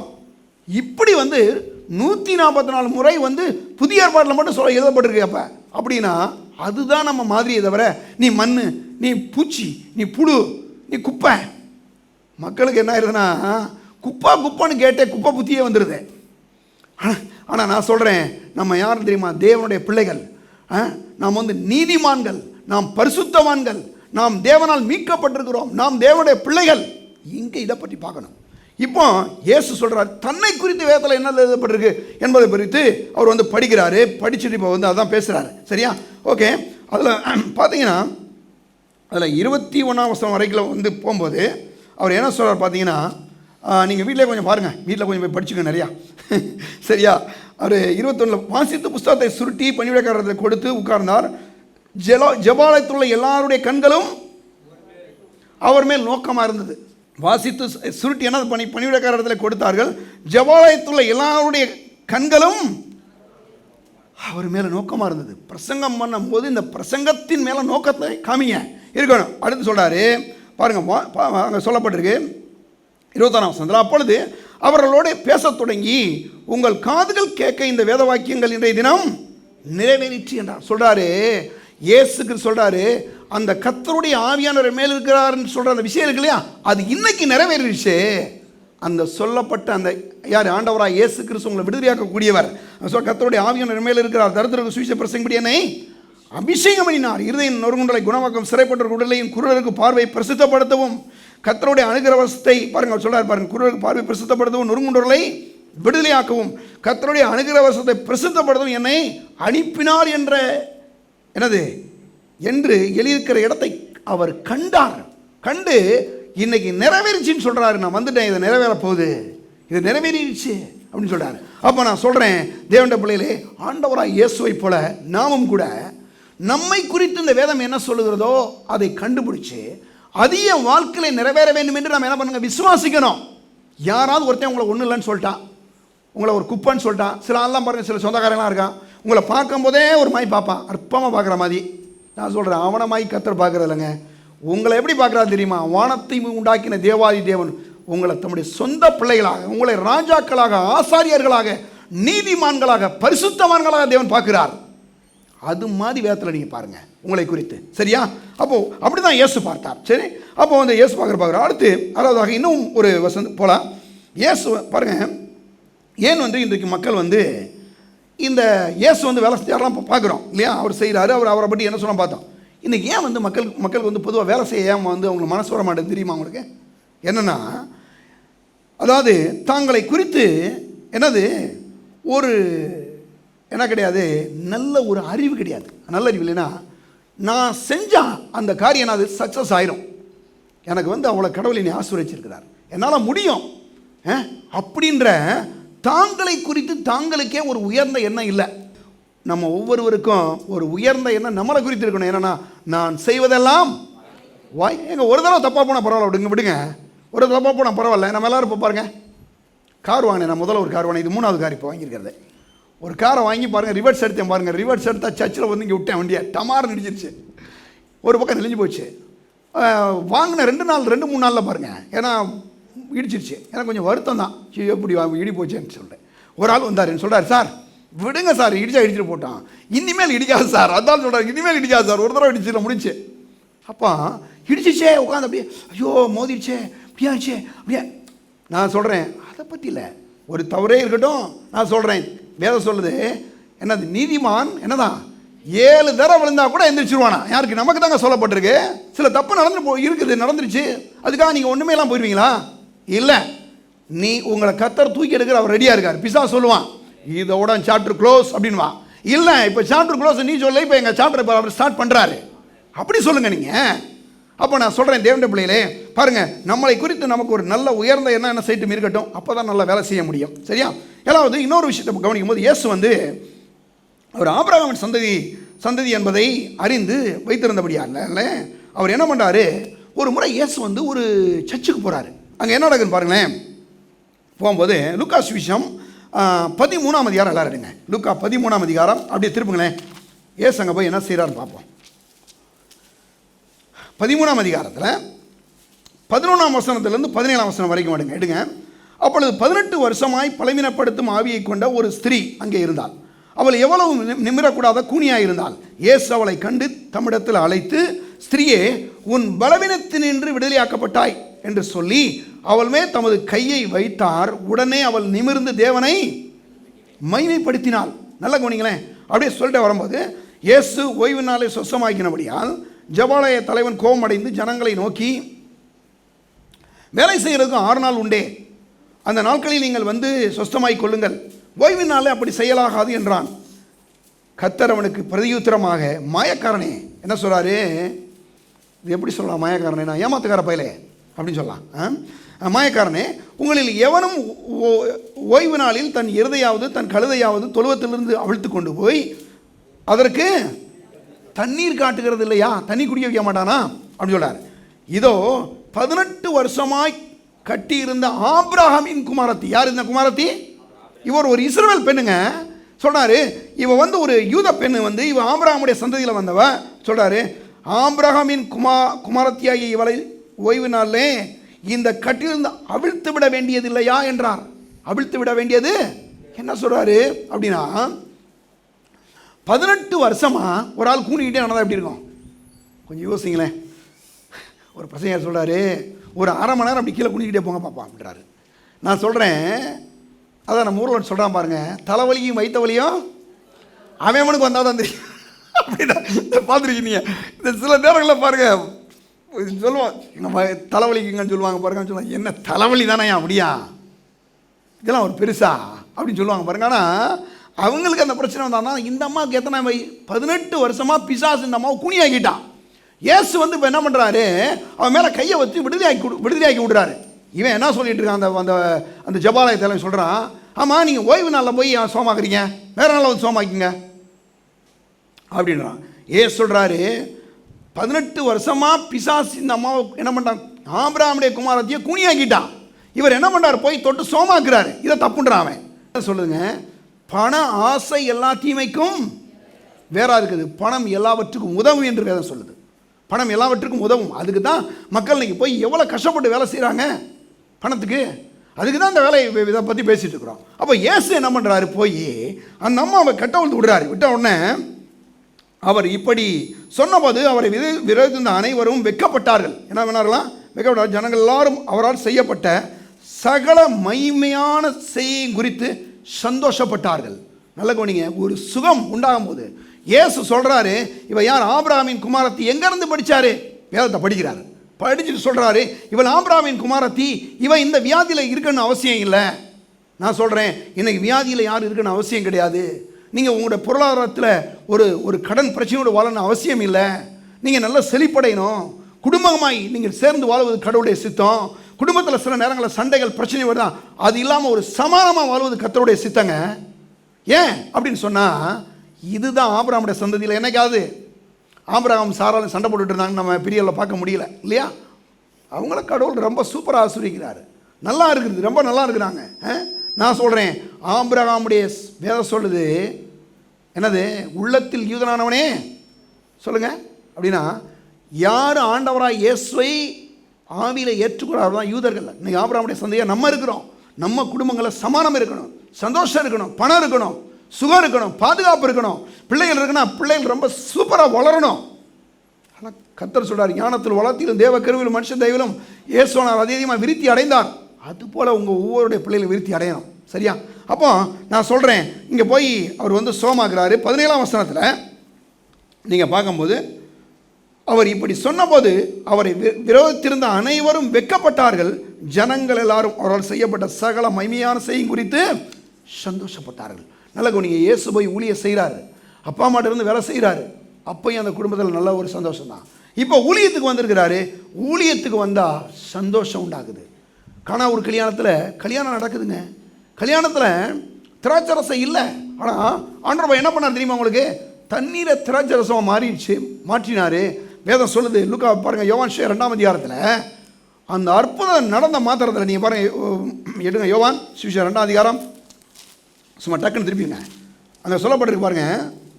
இவ்விதமாக இயேசு இந்த முதலாம் அற்புதத்தை கல்லில் கானாவூரிலே செய்து தம்முடைய மகிமையை வெளிப்படுத்தினார். அவருடைய சீஷர்களிடத்துல விசுவாசம் வைத்தார்கள். சீஷர்கள் என்ன பண்ணலாம், சந்தோஷம் வந்துச்சு, விசுவாசம் வந்துச்சு, எல்லாமே வருது. ஏன், இயேசு வேலை செஞ்சார்னா இவ்வளவு நடக்குது, ஊழியம் செஞ்சால் நடக்குதுன்னா, நான் சொல்கிறேன், நீங்கள் வேலை செஞ்சீங்கன்னா கண்டிப்பாக சந்தோஷம் வரும், விசுவாசம் வரும். இன்றைக்கி சில உயர்வுகள் வந்திருக்கா, இன்னும் நீங்கள் உயர்த்தப்படுவீர்கள், இன்னும் நீங்கள் ஆசீர்வதிக்கப்படுவீர்கள். வேதம் சொல்லுது, நீதிமானுடைய பாதை நடுப்பகல் வரைக்கும் அதிகமாய் பிரகாசிக்கிற சூரிய பிரகாசம் போல் இருக்கும். உங்களுடைய உயர்வு இன்னைக்கு இருக்கிற மாதிரி இல்லைங்க, இன்னும் நீங்கள் பெருகுவீர்கள். இதுதான் கடவுளுடைய சித்தம். இன்றைக்கி சில பிரச்சனையோடு இருக்கிறீங்களா, பண பிரச்சனை இருக்கா, வெளியில் கூட சில நேரங்களில் சொல்ல முடியல, நம்மளை வந்து ஏதாவது தப்பாக நினச்சிடுவாங்களோன்னு. நான் சொல்கிறேன், கர்த்தர் உங்களை அப்படிப்பட்ட நிலையிலிருந்து உயர்த்தி உங்களை ஆசீர்வதிக்கிற தேவனாக இருக்கிறார். நான் சொல்கிறேன், தேவன் வேலை செய்தார், ஆண்டவராக இயேசு கிறிஸ்து அவர் வேலை செய்கிறார். பாருங்கள், அவருடைய ஊழியங்களாம் நீங்கள் பார்க்கும்போது ஒரு வேலை செய்கிற பார்க்குறோம்.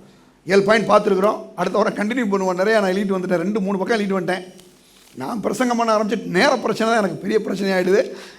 சரியா இருக்கட்டும். ஆனாலும் வருகிற வாரங்களை நம்ம பார்ப்போம். ஆண்டவராக இயேசு கிறிஸ்து அவர் மிக அற்புதமான அந்த வேலைகளை செய்து முடித்தார். நான் சொல்கிறேன், அந்த கூனியை கட்டிலிருந்து விடுதலையாக்குனதுனால அங்கே என்ன வந்துச்சு தெரியுமா, சந்தோஷம் வந்துச்சு. எல்லா மக்களும் சந்தோஷம். ஏங்க, அங்கே ஒரு அம்மா சோமா போச்சு, இவங்களுக்கு எப்படி சந்தோஷம்? ஏன்னா அந்த அம்மா பார்க்கும்போது எத்தனை பேருக்கு துக்கமாக இருந்திருக்கும். 18 வருஷமாக அந்த அம்மா அப்படி கூனியாக இருக்காளே. சிலருக்கெல்லாம் பார்த்தீங்கன்னா, எவனாவது கெட்டு போய் கஷ்டப்படுறவனுக்கு சந்தோஷமாக இருக்குது, அது ஒரு சாத்தானுடைய ஆவி. ஆனால் நான் சொல்கிறேன், நல்ல தேவனுடைய பிள்ளைகள் சபைக்கு வரும்போது ஒருத்தர் முன்னேறாங்களா, அந்த முன்னேறும் போது நீங்கள் என்ன பண்ணணும், சந்தோஷப்படணும். நீங்கள் தூக்கி விடணும், அவங்கள சொல்லணும், பரவாயில்ல பிரதர், இன்றைக்கி இப்படி இருக்கீங்களா, நீங்கள் மேலே வாங்க, இன்னும் வாங்க, இன்னும் நீங்கள் ஆசீர்வதிக்கப்படுங்க சொல்லணும். நான் சொல்கிறேன், இங்கே சபைக்கு வர மக்களுக்கு நான் ஒரு நாள் சொல்லுவேன், கற்றுட்ட ஆண்டவரே, எங்களோட ஜனங்களை நீங்கள் நல்லா பாதுகாத்துங்க. இன்றைக்கி எங்கள் மக்கள் போகிறதெல்லாம் நீங்கள் பார்த்துக்கணும், போகையில் வரையில் எங்கள் மக்களை நீர் ஆசீர்வதிக்கணும். அவங்க போகும்போது எல்லா இடங்களிலும் ஒரு பெரிய தயவு எங்கள் ஜனங்களுக்கு உண்டாகட்டும் ஆண்டவரே. டெய்லி ஜெபம் பண்ணி பாருங்கள். நான் சொல்கிறேன், நான் போய் சுயநலமாக இருந்துட்டு என்னையும் என் பொஞ்சாதியும் என் பிள்ளையை மட்டும் பார்த்துங்க ஆண்டவரே. பாஸ்டாக வந்திருக்குன்னு அவசியமே இல்லை. ஒருவர் சபைக்கு வரும்போது, அவங்க முன்னேறும் போது, இன்றைக்கி வந்திருக்கிறாங்க, அவங்கள தூக்கி விடுங்க. வாங்க பிரதர், வாங்க சிஸ்டர், ஒரு கை கொடுத்து பேசுங்க. ஒருவேளை ஒரு வாரம் வரல, அவங்களை கூப்பிட்டு ஏன் வரலன்னு கேளுங்க. ஏன் தெரியுமாங்க, ஒருவேளை அவங்களுக்கு ஏதோ சில பிரச்சனை இருந்திருக்கும். அவங்களுக்கு யாரும் ஒரு டெவலப் பண்ண முடியாத ஆளாக இருந்திருப்பாங்க. ஆனால் அவங்களை கூப்பிட்டு நீங்கள் பேசும்போது அவங்கள அறியாமலேயே ஒரு சந்தோஷம், ஒரு உற்சாகம், வசனத்தை கேட்கின்ற ஒரு வாஞ்சை ஏற்படும். பாருங்கள், அங்கே இருக்கக்கூடிய எல்லாரும் மேலே ஏன் இயேசு மேலே நோக்கம் அறிஞ்சு தெரியுமா? அந்த ஒரு அம்மாவை கர்த்தர் அன்னைக்கு சுகமாக்கிட்டார். அதுதாங்க இயேசு கிறிஸ்து அற்புதமான ஒரு வேலை செய்தார். நான் சொல்கிறேன், இயேசு கிறிஸ்துவனுடைய மாதிரியாக இருக்கிறார். அவர் பிதாவாகி தேவன் வேலை செய்தார், இயேசு வேலை செய்கிறார். நான் சொல்கிறேன், நம்முடைய வேலையில் ஒவ்வொரு காரியம் சந்தோஷமாக செய்வோம். கர்த்தர் உங்களை ஆசீர்வதிப்பார். எல்லாரும் எழுந்து நிற்போம்.